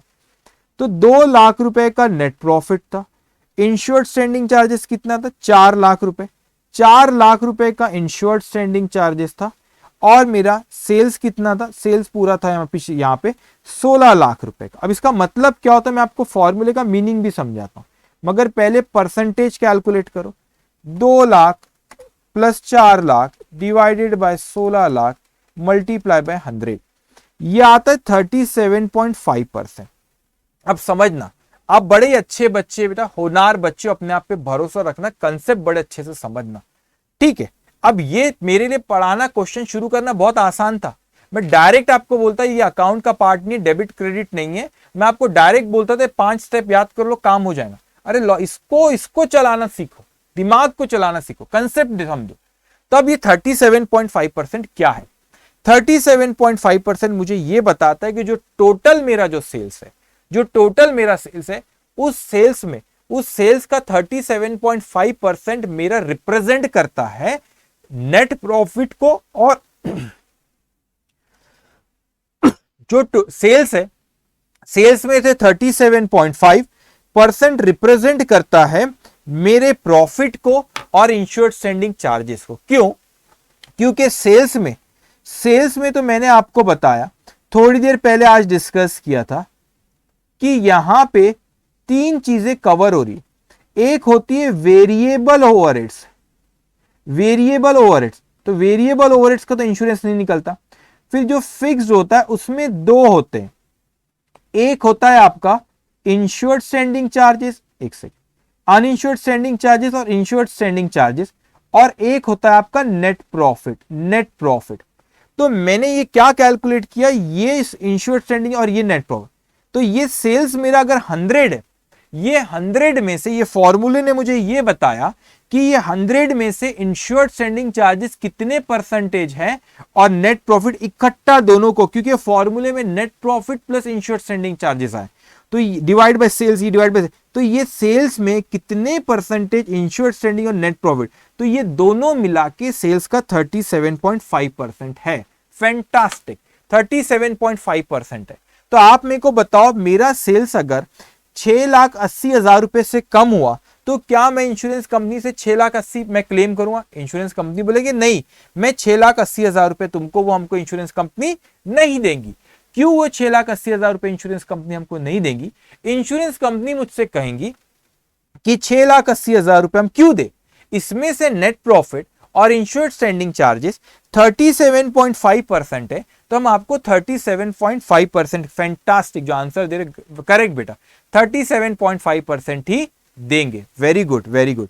तो यहां पर अगर मैं क्लेम ऑफ, ये किसका बोल रहा हूं, claim of loss of profit, तो पॉलिसी का नाम लॉस ऑफ प्रॉफिट ही होता है, लेकिन claim of loss of profit and insured standing charges भी, नाम claim of loss of profit होता है, इसमें प्रॉफिट भी कवर होता है, इंश्योर्ड स्टैंडिंग चार्जेस और एक होता है एडिशनल एक्सपेंस, पे तो अभी बात ही नहीं किया मैंने।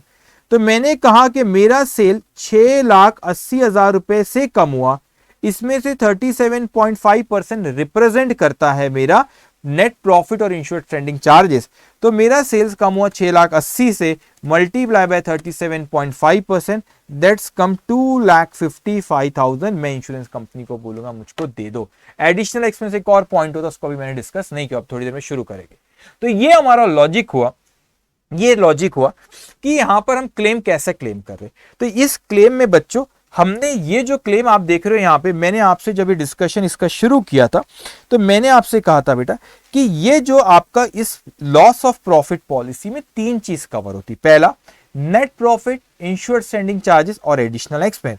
ये नेट प्रॉफिट और इंश्योर्ड स्टैंडिंग चार्जेस को मैंने कहता साथ में क्लेम करते, साथ में, देखो ऐसे मैंने ऐसे किया था, साथ में इन दोनों को क्लेम करते, साथ में हम इन दोनों को क्लेम करते। तो अगर आप यहां पर देखोगे तो ये फॉर्मूला जो 37.5% मैंने जो यहां पे लगाया, ये इस 37.5% में दोनों चीज आ गई, नेट प्रॉफिट और इंश्योर्ड स्टैंडिंग चार्जेस। तो वो इकट्ठा साथ में हमने इंश्योरेंस कंपनी से वो 2 चीज को क्लेम करे है। लेकिन इस पॉलिसी में सिर्फ 2 चीज नहीं आती, इस पॉलिसी में एक आती है net profit, insured standing charges, and third one is आपका जो आता है एडिशनल एक्सपेंसेस। तो थर्ड वन जो आता है आपका एडिशनल एक्सपेंसेस। अब मैं जो थर्ड वाला पार्ट है, आपने यहां पे देखे एक जो कंसेप्ट आपको मैंने समझाया, that is related to reduction in turnover. How we calculate reduction in turnover? Adjusted standard turnover minus actual turnover. And how we calculate GP ratio, that is net profit plus insured standing charges divided by sales multiplied by 100, that's GP ratio, and we apply this GP ratio on the reduction in turnover, so that will be the amount of claim of profit and insured standing charges. Now I'm coming to third point, that is related to additional expense. Now understand the concept को आप अच्छे से समझो, और उसके बाद additional expenses भी हम क्या होता है हम बात करते और क्यों हम इंश्योरेंस कंपनी से वो क्लेम। आज कोई भी क्वेश्चन लॉस ऑफ प्रॉफिट पे नहीं हुआ, सिर्फ कंसेप्ट के बारे में बात होगी, और बिल्कुल नहीं घबराना। ये जो कंसेप्ट कह रहा हूं, अगर आपको 70% भी समझ रहा है, यू आर जीनियस, क्योंकि अभी क्वेश्चन पे मैं आया नहीं, और क्वेश्चन पे शायद आज आ भी ना पाओ, कल से full fledge question loss of profit पे शुरू होंगे हमारे। सो अब ध्यान से आप मेरी बात सुनेंगे। तो यहां पे अब आगे हम ये डिस्कस करते हैं कि भाई थर्ड कंसेप्ट, 2 कंसेप्ट हो गए, रिडक्शन इन टर्नओवर और जीपी रेशियो। मगर मैंने कहा कि जब मैं ये जीपी रेशियो में अपन ने दोनों का क्लेम कर लिया, लॉस ऑफ प्रॉफिट और इंश्योर्ड स्टैंडिंग चार्जेस। अभी आप यहां पे ध्यान देंगे। अब मैं आता हूं थर्ड कंसेप्ट पे। थर्ड कंसेप्ट क्या आपका? थर्ड कंसेप्ट जो है आपका, that is related to additional expense. तो एडिशनल एक्सपेंस होता क्या है उस पर अब अपन ध्यान देंगे। थर्ड कंसेप्ट जो मैं अब आपको बताने जा रहा हूं, that is additional expense. Okay, इसको आपने लिखना नहीं है, ये पीडीएफ आपसे शेयर हो जाएंगी लेक्चर के बाद। तो थर्ड कंसेप्ट हमारा जो है दैट इज एडिशनल एक्सपेंस। अभी एडिशनल एक्सपेंस क्या होता है, ये एडिशनल एक्सपेंस क्या होता है, अब इस चीज को अच्छे से समझेंगे। ये एडिशनल एक्सपेंस क्या होता है? ओके, अब ध्यान से। सो मैंने आपसे कहा कि लास्ट ईयर, अभी पहले कंसेप्ट को समझो, फिर मैं अगर कुछ रहा तो फिर बाद में, क्योंकि फ्लो टूटेगा, ठीक है। अभी आप कंसेप्ट पे ध्यान दो बेटा। तो मैंने कहा आपसे, एक सेकेंड,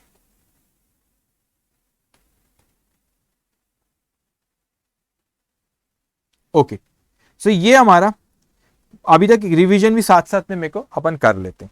मतलब इसका जो अपन ने लास्ट ईयर था अपना 1/4/2021, फिर ये साल शुरू हुआ 1/4/2022 और यह खत्म हुआ 31 मार्च 2023 को खत्म हुआ। अब बताओ, ये अभी रिवीजन भी साथ में आप करते जाओगे। ये वाला जो पीरियड था जो आपका डिसऑर्गेनाइज पीरियड रहा, जो यहाँ पे जो बिजनेस डिस्टर्ब रहा, ये कौन सा पीरियड था आपका? ये था आपका 30 जून से लेके 30 जून से लेके 30 जून 2022 से लेके 31 अक्टूबर 2022। इसे हम क्या नाम से बुलाते हैं आप बताओ? अभी एक रिवीजन भी साथ में हो, क्या नाम से बुलाते? इसे अपन बोलते हैं actual turnover. Actual turnover, okay. अब ध्यान से, एक्चुअल टर्नओवर, ओके। उसके बाद यहां पे एक्चुअल टर्नओवर, उसके बाद यहां पे ये जो वाला पीरियड जो रहता है आपका, ये वाला जो पीरियड रहता है, इसको हम कहते हैं 30 ऑफ जून 21 से लेके 31 अक्टूबर 2021। ये वाला जो टर्नओवर यहां रहता है, इसे हम क्या कहते हैं? Standard turnover. Standard turnover, okay, ध्यान से। तो इसे हम क्या कहते हैं? Standard turnover. अब मैंने कहा कि सर यहां पे ये रही डेट ऑफ फायर, ये रही हमारी डेट ऑफ फायर, इस डेट, ये रही डेट ऑफ फायर हमारे 30 जून को हमारे बिजनेस यहां पे प्रीमाइसिस में आग लगी। तो ये जो आपका 30 जून को ये प्रीमाइसिस में जो आग लगी आपके यहाँ पे, ये जो 30 जून को यहाँ पे आग लगी, तो जब ये आग लगी यहाँ पे, जस्ट वन, ओके, तो यहाँ पे आग लगी, तो हमारा बिजनेस इसके बाद डिस्टर्ब रहा। जो डिस्टर्ब वाले पीरियड में सेल्स हुआ उसे हमने क्या नाम दी? Actual turnover, okay. अब इसके बाद आप मेरे को बताओ लॉजिकली, लॉजिकली आप मेरे को बताओगे कि ये बेहतर है कि जो डिसऑर्गेनाइज पीरियड रहा, जब वो एक्चुअल टर्न, तो उस समय पे हम कुछ काम ही ना करें। बोले यार छोड़ दो, बिजनेस का रेनोवेशन चल रहा है, तो ये दुकान का रेनोवेशन चल रहा है, मैंने कहा इसका रेनोवेशन चल रहा है, अभी कुछ काम नहीं कर सकते, ठीक है, कुछ काम नहीं कर सकते। एक होता है 4 महीने बैठे रहो घर पे, वो काम चल रहा है, देखो। दूसरा होता है जो बिजनेसमैन सोचेगा कि क्यों ना मैं एक दूसरी रेंटल वाली जगह लूं, रेंटल वाली जगह, एक दूसरी जगह लेता हूं, और जब तक यहां पे रेनोवेशन का काम चल रहा है, जब तक मेरा रेनोवेशन का काम चल रहा है, क्यों ना मैं वो रेंटल वाली जगह से काम करूं। तो मैंने ये जो जगह लिया किराए पे, यहां से मैंने कुछ समय के लिए ले, और इस समय पे मैं सेल्स यहां से कर रहा हूं, इस समय पे मैं सेल्स यहां पे कर रहा हूं। तो ये जो एक्चुअल टर्नओवर हुआ, आप हो सकता है कुछ सेल्स यहां से भी होता होगा, लेकिन मैंने एक अलग से जगह लिया, और मैंने कहा कि कुछ ना करने से अच्छा ये हम लोग करें, कुछ ना करने से अच्छा ये हम लोग करें कि भाई साहब कि कितना आप जो रेंटल वाली जगह है वहां से मैं एक्चुअली कुछ तो सेल्स करें। तो अब मैं आपसे पूछता हूं, ये जो खर्चा आया आपका यहां पे, ये एडिशनल एक्सपेंस हुआ कि नहीं हुआ? ये आपका एडिशनल एक्सपेंस हो गया, ये आपका एडिशनल एक्सपेंसेस हो गया। क्यों एडिशनल एक्सपेंसेस हो गया? वो आपने जगह ली, अब आपने जगह ली तो उसका रेंटल आपको देना पड़ रहा है, तो क्या ये एडिशनल एक्सपेंसेस मैं इंश्योरेंस कंपनी से क्लेम कर सकता हूं क्या? लॉजिक करना चाहिए क्या? वो एडिशनल खर्चा हुआ, लॉजिकली आप सोचो। मैं आपको 1 मिनट का समय देता हूं और मैं आपसे पूछता हूं क्या ये एडिशनल एक्सपेंसेस इंश्योरेंस कंपनी से क्लेम करना चाहिए क्या? Okay, I am giving you 1 minute. जो रेंटल वाली जगह उसका रेंट पे करो, एडिशनल जगह ली, तो एडिशनल एक्सपेंस हो रहा है ना, वो जो नॉर्मली नहीं होता है। नॉर्मली वाला खर्चा होता है क्या? नहीं, ये तो आपने एडिशनल जगह ली तो आपको पे कर। तो आप बताओ क्या वो एडिशनल एक्सपेंसेस इंश्योरेंस कंपनी से क्लेम करना चाहिए क्या? ओके,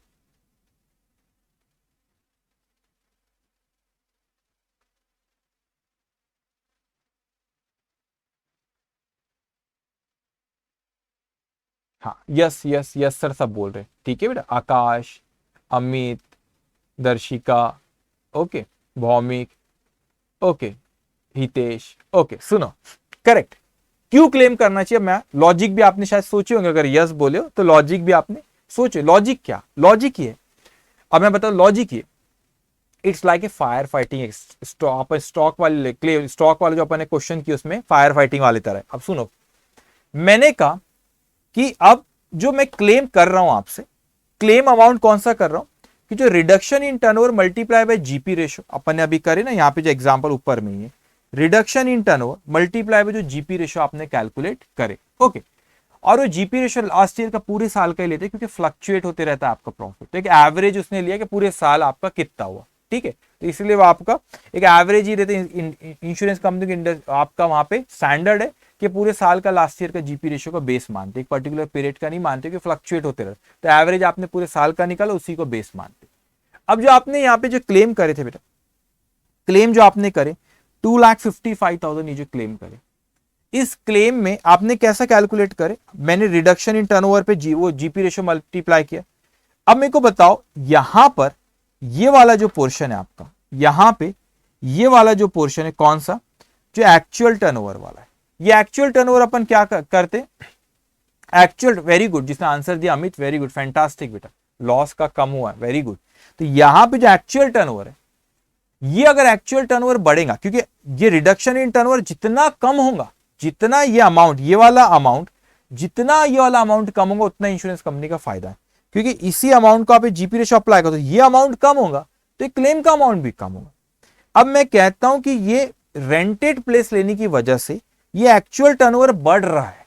हो सकता है आपने जहां रेनोवेशन चल रहा है वहां से कुछ सेल्स कर रहे हो, लेकिन जो एक्चुअल टर्नओवर आपका बढ़ रहा है क्योंकि आप रेनोवेट, जहां पे आपने रेंटेड प्लेस लियो, वो रेंटेड प्लेस की वजह से ये एक्चुअल टर्नओवर बढ़ रहा है। अब आप खुद लॉजिकली सोचो, ये एक्चुअल टर्नओवर अगर बढ़ेगा तो ये वाला अमाउंट कम होगा, अरे ये दिस माइनस दिस ये आ रहा है ना, तो ये वाला अमाउंट, एक्चुअल टर्नओवर अगर बढ़ेगा तो ये वाला अमाउंट कम होगा, ये अमाउंट कम होगा तो नीचे ये वाला अमाउंट, क्लेम का अमाउंट भी कम होगा। तो इंश्योरेंस कंपनी बोलती है चलो चलेगा, आप हमारा ये जो ये आपका अगर एक्चुअल टर्नओवर अगर बढ़ रहा है तो यहाँ पे वेरी गुड, सही जवाब दिया, हितेश ने भी सही जवाब दिया, एक्चुअल टर्नओवर अगर बढ़ रहा है तो आपका ये वाला अमाउंट क्या होगा, कम।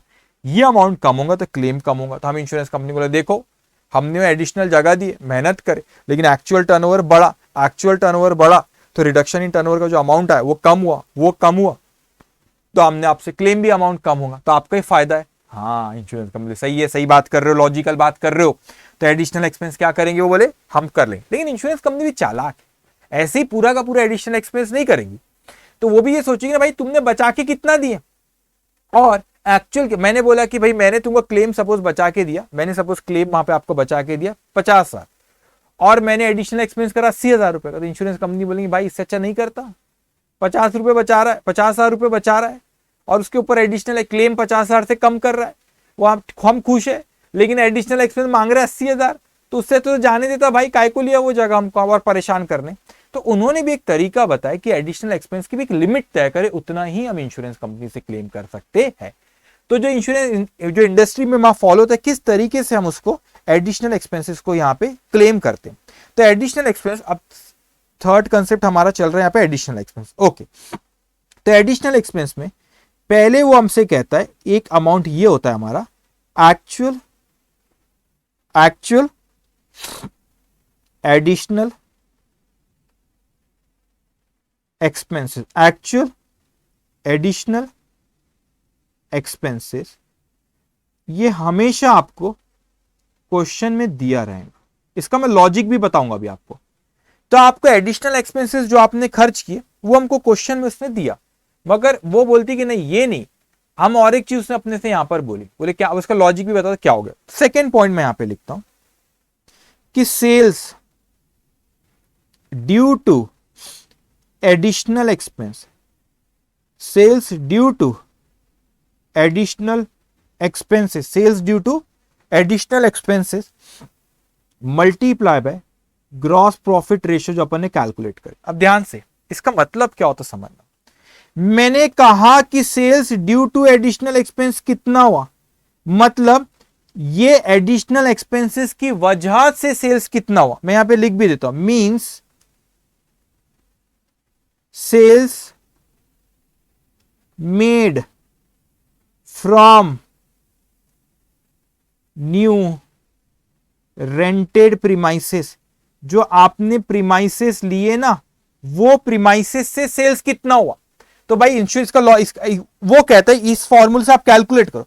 अब मैं आपको इसका लॉजिक बताता हूं ये ऐसा क्यों कह रही हूं इंश्योरेंस कंपनी। अब सपोज मैं यहां पे एग्जांपल क्रिएट करता हूं बेटा, ये सेकंड पॉइंट में एग्जांपल क्रिएट करता हूं। सपोज यहां पे मैं कहता हूं if rented place not taken, बहुत अच्छे से समझना, और रेंटेड प्लेस टेकन, आपको आसानी से यहां पे ये कंसेप्ट समझ में आ जाएगा। ध्यान से सुनना मेरी बात। मैंने कहा कि भाई स्टैंडर्ड टर्नओवर, ओके, मैंने कहा कि स्टैंडर्ड स्टैंडर्ड टर्नओवर सपोज है मेरा 8 लाख रुपए का। ध्यान से सुनना मेरी बात, अभी स्टैंडर्ड टर्नओवर सपोज 8 लाख रुपए का। मैंने कहा, और ट्रेंड को छोड़ देता, नॉर्मली पॉइंट को समझना है यहाँ पे। और मैंने कहा ट्रेंड जरूरी नहीं कि क्वेश्चन में दे, कभी कभी ट्रेंड नहीं भी रहता, तो फिर स्टैंडर्ड टर्नओवर या एडजस्टेड स्टैंडर्ड टर्नओवर हो जाता है। और एक्चुअल टर्नओवर मेरा सपोज हुआ 1 लाख रुपए का, और मैंने रेंटेड प्लेस जो थी वो रेंटेड प्लेस मैंने नहीं लिया। ये पहले वाले एग्जांपल में नहीं लिया। तो मैंने कहा ये 1 लाख का सेल्स कहां से हुआ? अरे सर वो वहां से हुआ। कहां से हुआ? वो जो रेनोवेशन चल रहा था ना जो दुकान में, वो रेनोवेशन वाली दुकान से मैंने कुछ बेच दिया। काम चल रहा था, मतलब बिजनेस थोड़ा बहुत जो हो रहा वहीं से कर दिया। अच्छा, तो रेंटेड प्लेस नहीं ली, तो स्टैंडर्ड टर्नओवर हुआ आपका 8 लाख रुपए का, और आपका एक्चुअल टर्नओवर है 1 लाख का। तो आपका जो रिडक्शन इन टर्नओवर जो हुआ वो हो गया आपका 7 लाख रुपए का। सेल्स कम हो गया। रिडक्शन इन टर्नओवर कितना हो गया? 7 लाख रुपए का। फॉर एग्जांपल अगर जीपी रेशो क्वेश्चन में सपोज 20% अपन ने कैलकुलेट करे, तो ये जो सेल्स है 7 लाख रुपए का जो कम हुआ, इसमें से 20% रिप्रेजेंट करता है नेट प्रॉफिट और इंश्योर्ड स्टैंडिंग चार्जेस को। तो मैंने कहा भाई क्लेम कितना करना चाहिए? क्लेम तो मैं कहूंगा ना 7 लाख रुपए से सेल्स कम हुआ, इसमें 20% रिप्रेजेंट करता है नेट प्रॉफिट को और इंश्योर्ड स्टैंडिंग चार्जेस को। तो 7 लाख रुपए का 20% कितना होता है? वो होता है 1,40,000 रुपए। तो अगर मैं रेंटेड प्लेस नहीं लेता हूं और जो रेनोवेशन चल रहा है वहीं से कुछ सेल्स करा, तो वो कितने का हो गया? 1,40,000 रुपए का मेरा वहां से, मतलब 1,40,000 रुपए का क्लेम बन रहा है। मैंने कहा चलो अब रेंटेड प्लेस अगर ले लेते हो, तो रेंटेड प्लेस लेते हो तो स्टैंडर्ड टर्नओवर तो उतना ही रहेगा 8 लाख रुपए के, लेकिन अब मेरा टोटल सेल 5 लाख का हो गया, क्योंकि रेंटेड प्लेस से भी मैं कुछ बेच रहा हूं, तो 5 लाख रुपए हो गया। तो एक्चुअल टर्नओवर मेरा बढ़ गया। तो मेरा यहाँ पे रिडक्शन इन टर्नओवर जो गया 7 लाख रुपए, 20% जीपी रेशो। तो मैंने कहा 3 लाख रुपए का 20% कितना होता है? ये हो जाएगा 60,000, ओरली हो जाएगा 60,000 रुपए। अब मुझे बताओ, यहां पे बच्चों में क्लेम कर रहा था 1,40,000। अब रेंटेड प्लेस लेके मैं क्लेम कर रहा हूं एक रेंटेड प्लेस लेके मैं क्लेम कर रहा हूं 60,000 रुपए का। तो इंश्योरेंस कंपनी तो बोली अच्छा आपने तो अमाउंट ऑफ क्लेम कम कर दी। मैंने कहा सर डिफरेंस आया कि नहीं आया? डिफरेंस आया। अगर रेंटेड प्लेस नहीं लेता तो वो 1,40,000 रुपए क्लेम कर रहा था, रेंटेड प्लेस ले लिया तो मेरा क्लेम कम हो गया और 60 पे। तो डिफरेंस 1,40 माइनस 60 करो, तो मैंने इंश्योरेंस कंपनी के 80,000 रुपए बचा दिया। क्लेम मैंने 80,000 रुपए से कम कर दिया। तो आप मुझे बताओ इंश्योरेंस कंपनी खुश होंगी कि नहीं? अच्छा, ये वही चीज है, यहां पर भी देखो, ये एग्जाम्पल वाली फिगर, यहाँ पे ये एग्जाम्पल वाली फिगर, सेल्स ड्यू टू, ये फॉर्मूला क्या था? Sales due to additional expense, वो sales made from rented place. अब देखो आपने भला ही यहाँ पे 5 लाख रुपए का सेल्स करे, लेकिन अगर आप रेंटेड प्लेस नहीं लेते तो भी 1 लाख रुपए का तो हो ही रहा था। मतलब वो रेंटेड प्लेस से आपने कितने का सेल्स करे? 4 लाख रुपए का। अरे भाई टोटल 5 है, अगर आप रेंटेड प्लेस नहीं लेते तो भी 1 लाख रुपए तो कर ही रहे थे ना। तो रेंटेड प्लेस से, न्यू रेंटेड प्लेस से आपने कितने का सेल्स करे? 4 लाख रुपए का। तो 4 लाख रुपए का न्यू रेंटेड प्लेस से सेल्स करे, जीपी रेशो मल्टीप्लाई बाय क्या कर रहा है? GP ratio multiply by 20%। तो आपने इंश्योरेंस कंपनी के 80,000 रुपए आ रहा है कि नहीं आ रहा है? देखो यहाँ पे ये 80,000 रुपए ये आ रहा है, ये डिफरेंस भी 80 आ रहा है। समझ में आया? इसीलिए ऐसा होता है कि आपने रेंटेड प्लेस से कितना करे और आपने कितने, और मल्टीप्लाई बाय जीपी रेशो, इतने से आपने क्लेम कम करे। तो ये जो सेकंड वाला पॉइंट है, कितने से क्लेम करे। तो इंस्टीट्यूट कहती है, एक और पॉइंट अभी थर्ड भी इसमें आएगा, तो इंस्टीट्यूट कहती, मतलब इंस्टीट्यूट नहीं, इंश्योरेंस कंपनी कहती है कि हम लोग इसमें से जो लोअर रहेगा वही रहेंगे। इसका लॉजिक क्या है? मैं आपको लॉजिक बताता हूं, लॉजिक अच्छे से समझना। मैंने कहा कि 2 एग्जाम्पल, दोनों इसमें आपको समझ में आएगा। फर्स्ट सेकेंड एग्जाम्पल, मैंने कहा पहले वाले केस में रेंट तो अपना 50,000 ही, जो आपने रेंटेड प्ले, ये तो 50 का दोनों, या अच्छा उसको भी चेंज करता हूं, रुको एक मिनट। ये 50,000 रुपए मैंने लिया, कितना है बेटा? 50,000 रुपए। अब मैंने कहा यहाँ पे ये वाले, इसमें अगर मैं बोलूं कि मेरे यहाँ पे 50,000 रुपए मैंने रेंट दिया। अब मैंने कहा कि यहाँ पे सपोज यहाँ पे मैंने कहा कि यहाँ पे 80,000 रुपए सपोज कैलकुलेट करें, 80,000 रुपए का हमने क्लेम कम करे। अगर रेंटेड प्लेस नहीं लेते तो क्लेम एक 40 का हो रहा था, रेंटेड प्लेस ले लिए तो क्लेम आपका 60 का हो गया। तो क्लेम आपने 80,000 रुपए से कम करे तो क्लेम अगर आपका 80,000 रुपए से कम होता है तो आपने क्लेम, ये वाले पॉइंट में ये आ रहा है कि क्लेम आपने कितने से कम करे। तो रेंटेड प्लेस से जगह 4 लाख का सेल हुआ था, उसको मल्टीप्लाई बाय जीपी रेशो आपने 20% करे तो उतने से आपका क्लेम कम हो गया। तो आप मेरे को बताओ इंस्टीट्यूट के वो आप सॉरी इंश्योरेंस कंपनी कहती है कि ये दोनों, एक और पॉइंट आएगा, ये दोनों में से जो कम होता है वो हम देंगे। तो इंश्योरेंस उस क्योंकि तो भी इसका फायदा ही हुआ ना, आप ये वो हमको 50,000 रुपए क्लेम हम लोवेस्ट वाला अलाउ रहता है। तो एक और पॉइंट मैं बोलूंगा, लोवेस्ट वाला इसमें से क्या होता है, अलाउड होता है। ओके, अब क्या हुआ यहाँ पे, लोवेस्ट वाला यहाँ पे अलाउ होता है। क्यों लोवेस्ट होता है मैं आपको लॉजिक भी बताता हूं। मैं राइट हैंड साइड पे मैं आपको लिखता हूं। मैंने कहा यहाँ पे सपोज रेंट आपका 1 लाख रुपए होता और आपने बचाए इंश्योरेंस कंपनी के 80,000 रुपए से क्लेम कम हुआ, तो आप मेरे को लॉजिकली बताओ कि रेंट 1 लाख रुपए आपने पे करे न्यू प्रीमाइसेस का और इंश्योरेंस कंपनी से क्लेम 80,000 रुपए का ही आपने कम करे, तो इंश्योरेंस कंपनी के आपको 1 लाख रुपए दे देंगे कि रेंटेड। लॉजिकली साउंड लगता है क्या? पहले इसमें समझ में आता है कि आप क्लेम कर रहे 50,000 रुपए का रेंट, बचाए 80 तो आपको दे देंगी 50। लेकिन दूसरे वाले इसमें आप क्लेम कर रहे हो 1 लाख रुपए का रेंट, लेकिन आपने बचाया 80,000 रुपए, तो आपको इंश्योरेंस कंपनी 1 लाख रुपए दे देंगे क्या? बोलेंगे भाई साहब काय को 1 लाख रुपए मांग रहा है, क्लेम कर रहा है 80 से कम, तो उनका नुकसान है इंश्योरेंस कंपनी का। इसीलिए इंश्योरेंस आपका इंश्योरेंस कंपनी के दोनों में से जो लोवेस्ट रहता है वो अमाउंट लेते।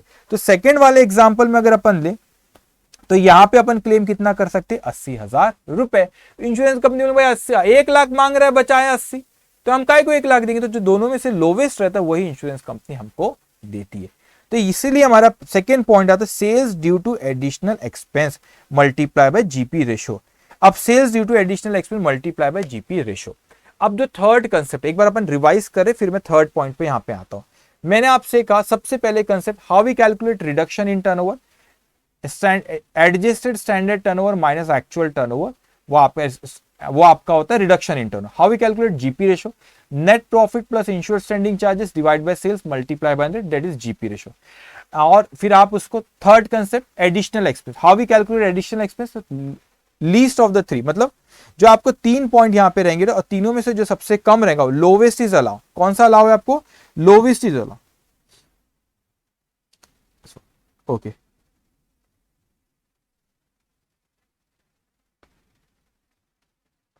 Lowest is allowed.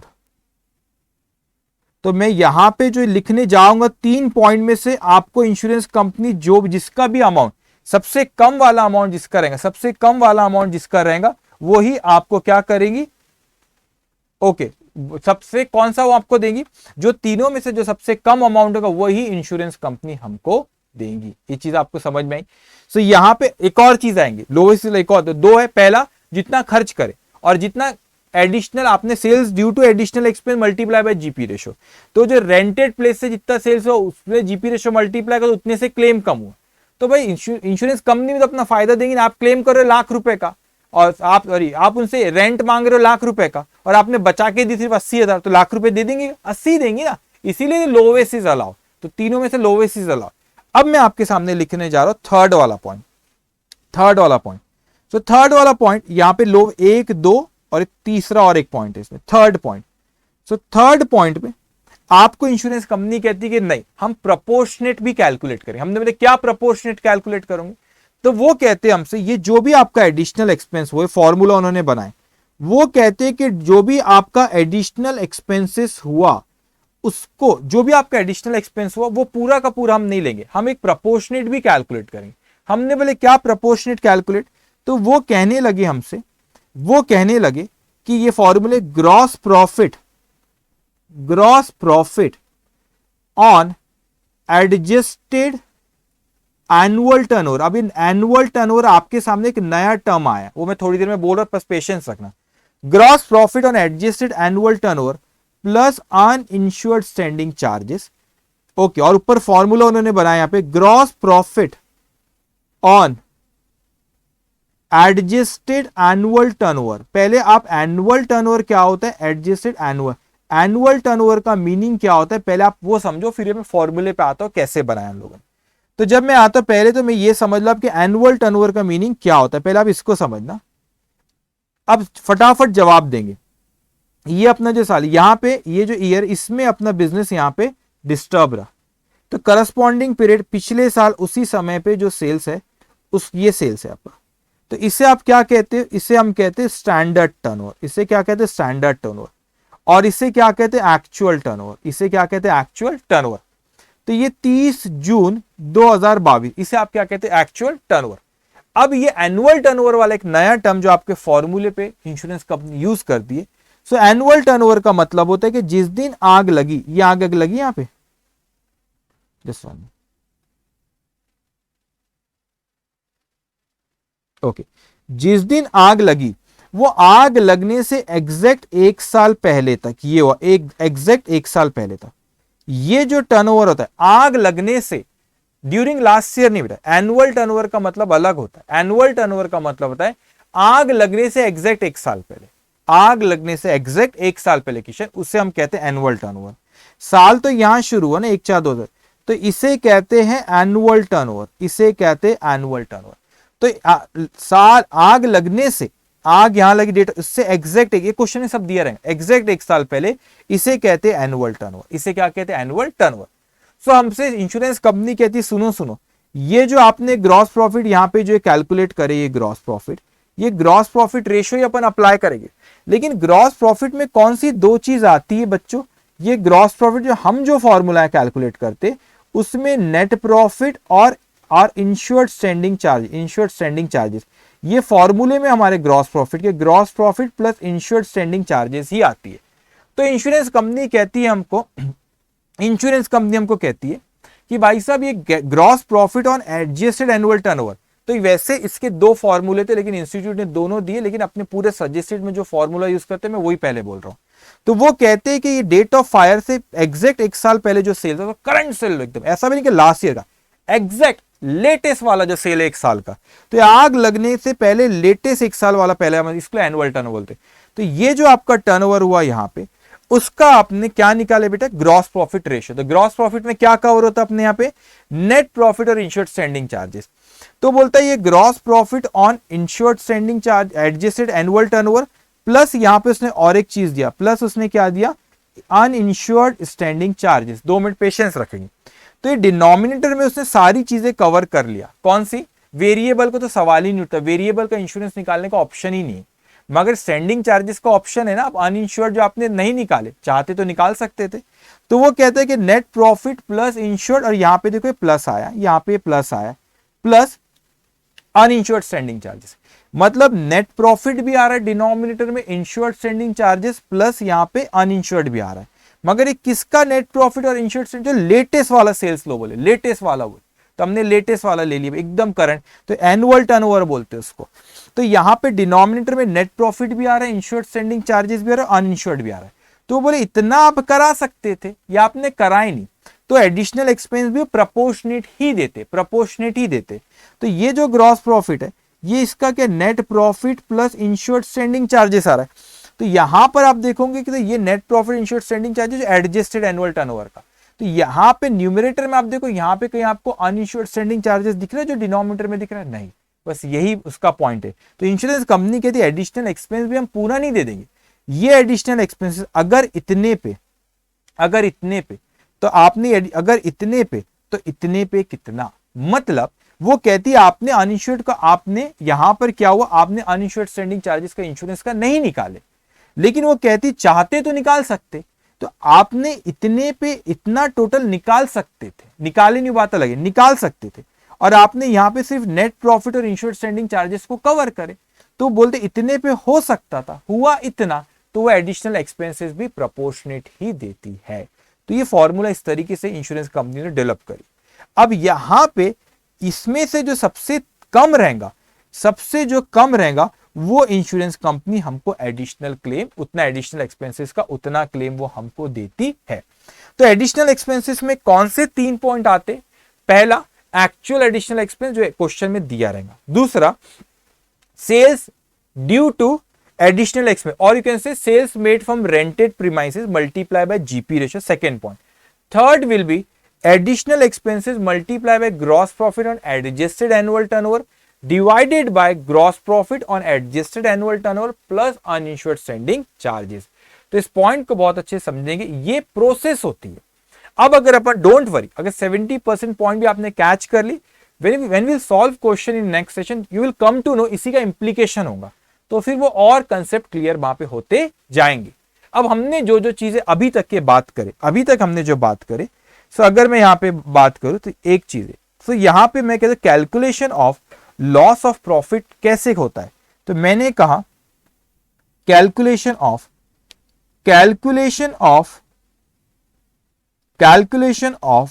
Loss of profit, calculation of loss of profit कैसे कैलकुलेट होता है। सो सबसे पहला पॉइंट यहां पे सबसे पहले हमने देखे कि एक हुआ हमारा in respect of reduction in turnover, ध्यान से, in respect of reduction in turnover. Okay, 2 minute patience रखेंगे। अब रिडक्शन इन टर्नओवर हुआ तो यहां पे जितना भी सेल्स हमारा कम हुआ, so reduction in turnover multiply by gross profit ratio, इतना आप क्लेम करते हो, अब लॉजिक समझना। तो ये जो आपका पहला वाला पॉइंट यहां पर जो आया, पहला वाला पॉइंट, और दूसरा मैं अभी इसको एक्सप्लेन करूंगा, थोड़ा पेशेंस रखना। इन रिस्पेक्ट ऑफ एडिशनल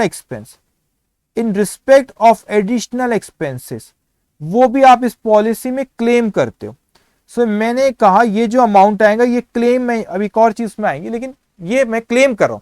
लेकिन आप समझो यहां पे in respect of reduction in turnover जब आपने बोले, ये जो फॉर्मूला आपने ग्रॉस प्रॉफिट रेशियो का जो फॉर्मूला आपने कैलकुलेट करे थे, इस फॉर्मूले में कौन सी 2 चीज आती है, net profit plus insured standing charges. इसका मतलब ये जो पहला वाला अमाउंट है इसमें नेट प्रॉफिट और इंश्योर्ड स्टैंडिंग चार्जेस वाला पार्ट हमने क्लेम करे।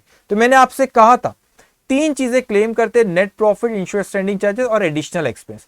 तो नेट प्रॉफिट मैंने पहले वाला जो पॉइंट आया, सेल्स इतने से कम हुआ और जितने से कम हुआ उसमें ये जीपी रेशियो, नेट प्रॉफिट, इस जीपी रेशियो को जब अपन कैलकुलेट करते, इसमें नेट प्रॉफिट और इंश्योर्ड स्टैंडिंग चार्जेस आता है फॉर्मूले में। मतलब ये जो अमाउंट आएगा इसमें मेरे वो दोनों क्लेम आ रहे हैं, नेट प्रॉफिट और इंश्योर्ड स्टैंडिंग चार्जेस का, क्योंकि ये नेट प्रॉफिट और इंश्योर्ड स्टैंडिंग चार्जेस ये फॉर्मूले में हम लोग यूज करते। Point number 1। Now point number 2, in respect of additional expense, जो 30 है, तो पहले इसमें हमने नेट प्रॉफिट और इंश्योर्ड स्टैंडिंग चार्जेस का क्लेम करे, और एडिशनल एक्सपेंसेस जो रहता है, जो least of the 3 insurance company allow करती है, वो हम यहां पे लिखते। तो जो टोटल अमाउंट आता है इसमें तीनों चीज आ गई, नेट प्रॉफिट भी आ गई, इंश्योर्ड स्टैंडिंग चार्जेस भी आ गए और एडिशनल एक्सपेंस। ये वाले पॉइंट में आपका एडिशनल एक्सपेंसेस होता है, एडिशनल एक्सपेंस। तो तीनों की तीनों चीजें हमारी आ गई, net profit, insured standing charges और एडिशनल एक्सपेंस।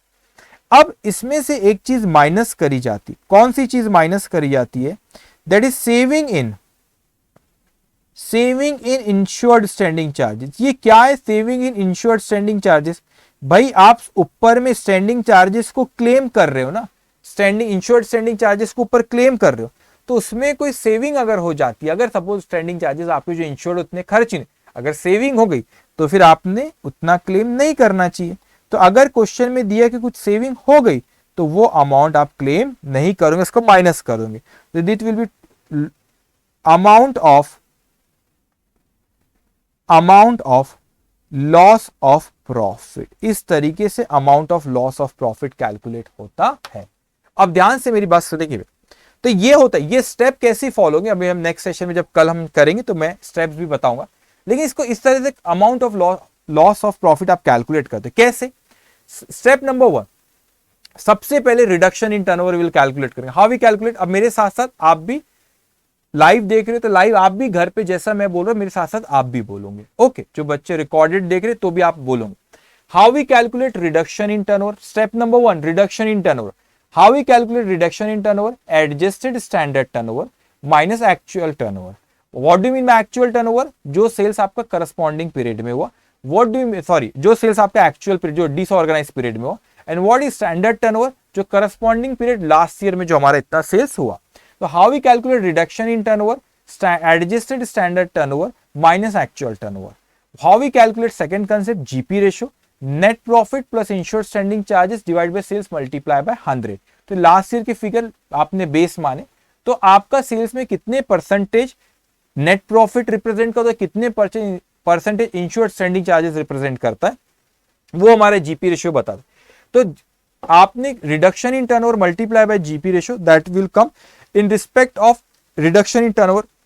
तो आपका नेट प्रॉफिट भी क्लेम होगा और इंश्योर्ड स्टैंडिंग चार्जेस जितने से सेल्स कम हुआ उसमें नेट प्रॉफिट कितना और कितना आपका इंश्योर्ड स्टैंडिंग चार्जेस, वो आपका फर्स्ट पॉइंट में यहाँ पे स्क्रीन पे जो दिख रहा है.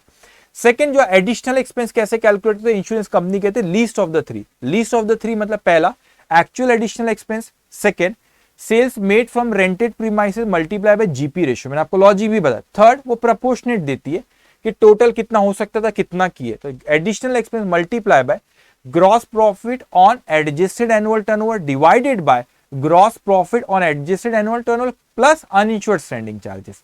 सो ये फॉर्मूला आप अप्लाई करते तो तीनों में से जो सबसे कम होता है वो इंश्योरेंस कंपनी हमको देती, वो हम यहाँ पे लिखते टोटल. फिर उसमें अगर कोई सेविंग हुए स्टैंडिंग चार्जेस की, वो क्या करते हैं माइनस, और हमारा amount of loss of profit आ जाता है. तो इस तरीके से हमारा कैलकुलेशन होता है.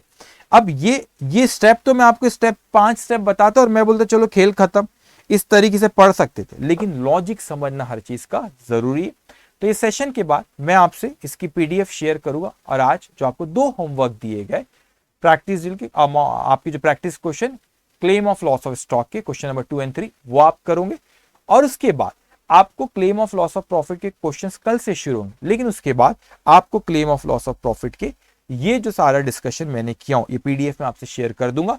ये पीडीएफ जो आपके 3-4 पेज 4-5 पेज जितने भी ये डिस्कशन हुआ इस पे, ये सारा डिस्कशन आप ये इसको आप देखोगे एक बार घर पे, और इसमें से 70% कैच करके यू आर जीनियस. क्योंकि जब हम कल क्वेश्चंस करेंगे वहां पे हमारे सामने नंबर्स रहेंगे और वो नंबर्स में फिर हम इसको इंप्लीमेंट करेंगे तो और इस पे ग्रिप आते जाएगी. सो आज का मैं यहाँ पे ये सेशन खत्म करता हूँ. कल होमवर्क कोई दिन नहीं छोड़, होमवर्क आपको करना ही, तो कल वो करके आएंगे. और ये सिर्फ ये जो आपको इसमें लिखना कुछ भी नहीं था, मैं आप शेयर करूंगा अभी थोड़ी देर में. ये आपको सिर्फ एक आपको कल इसको एक बार देख के आना. जो मैंने क्लेम ऑफ लॉस ऑफ आपका जो लॉस ऑफ प्रॉफिट का जितना भी डिस्कशन किया कल आप इसको एक बार देख के आओगे और फिर कल हम इस पे क्वेश्चन शुरू करेंगे. सो ये सेशन मैं यहाँ पे खत्म करता हूँ. Take care, bye bye.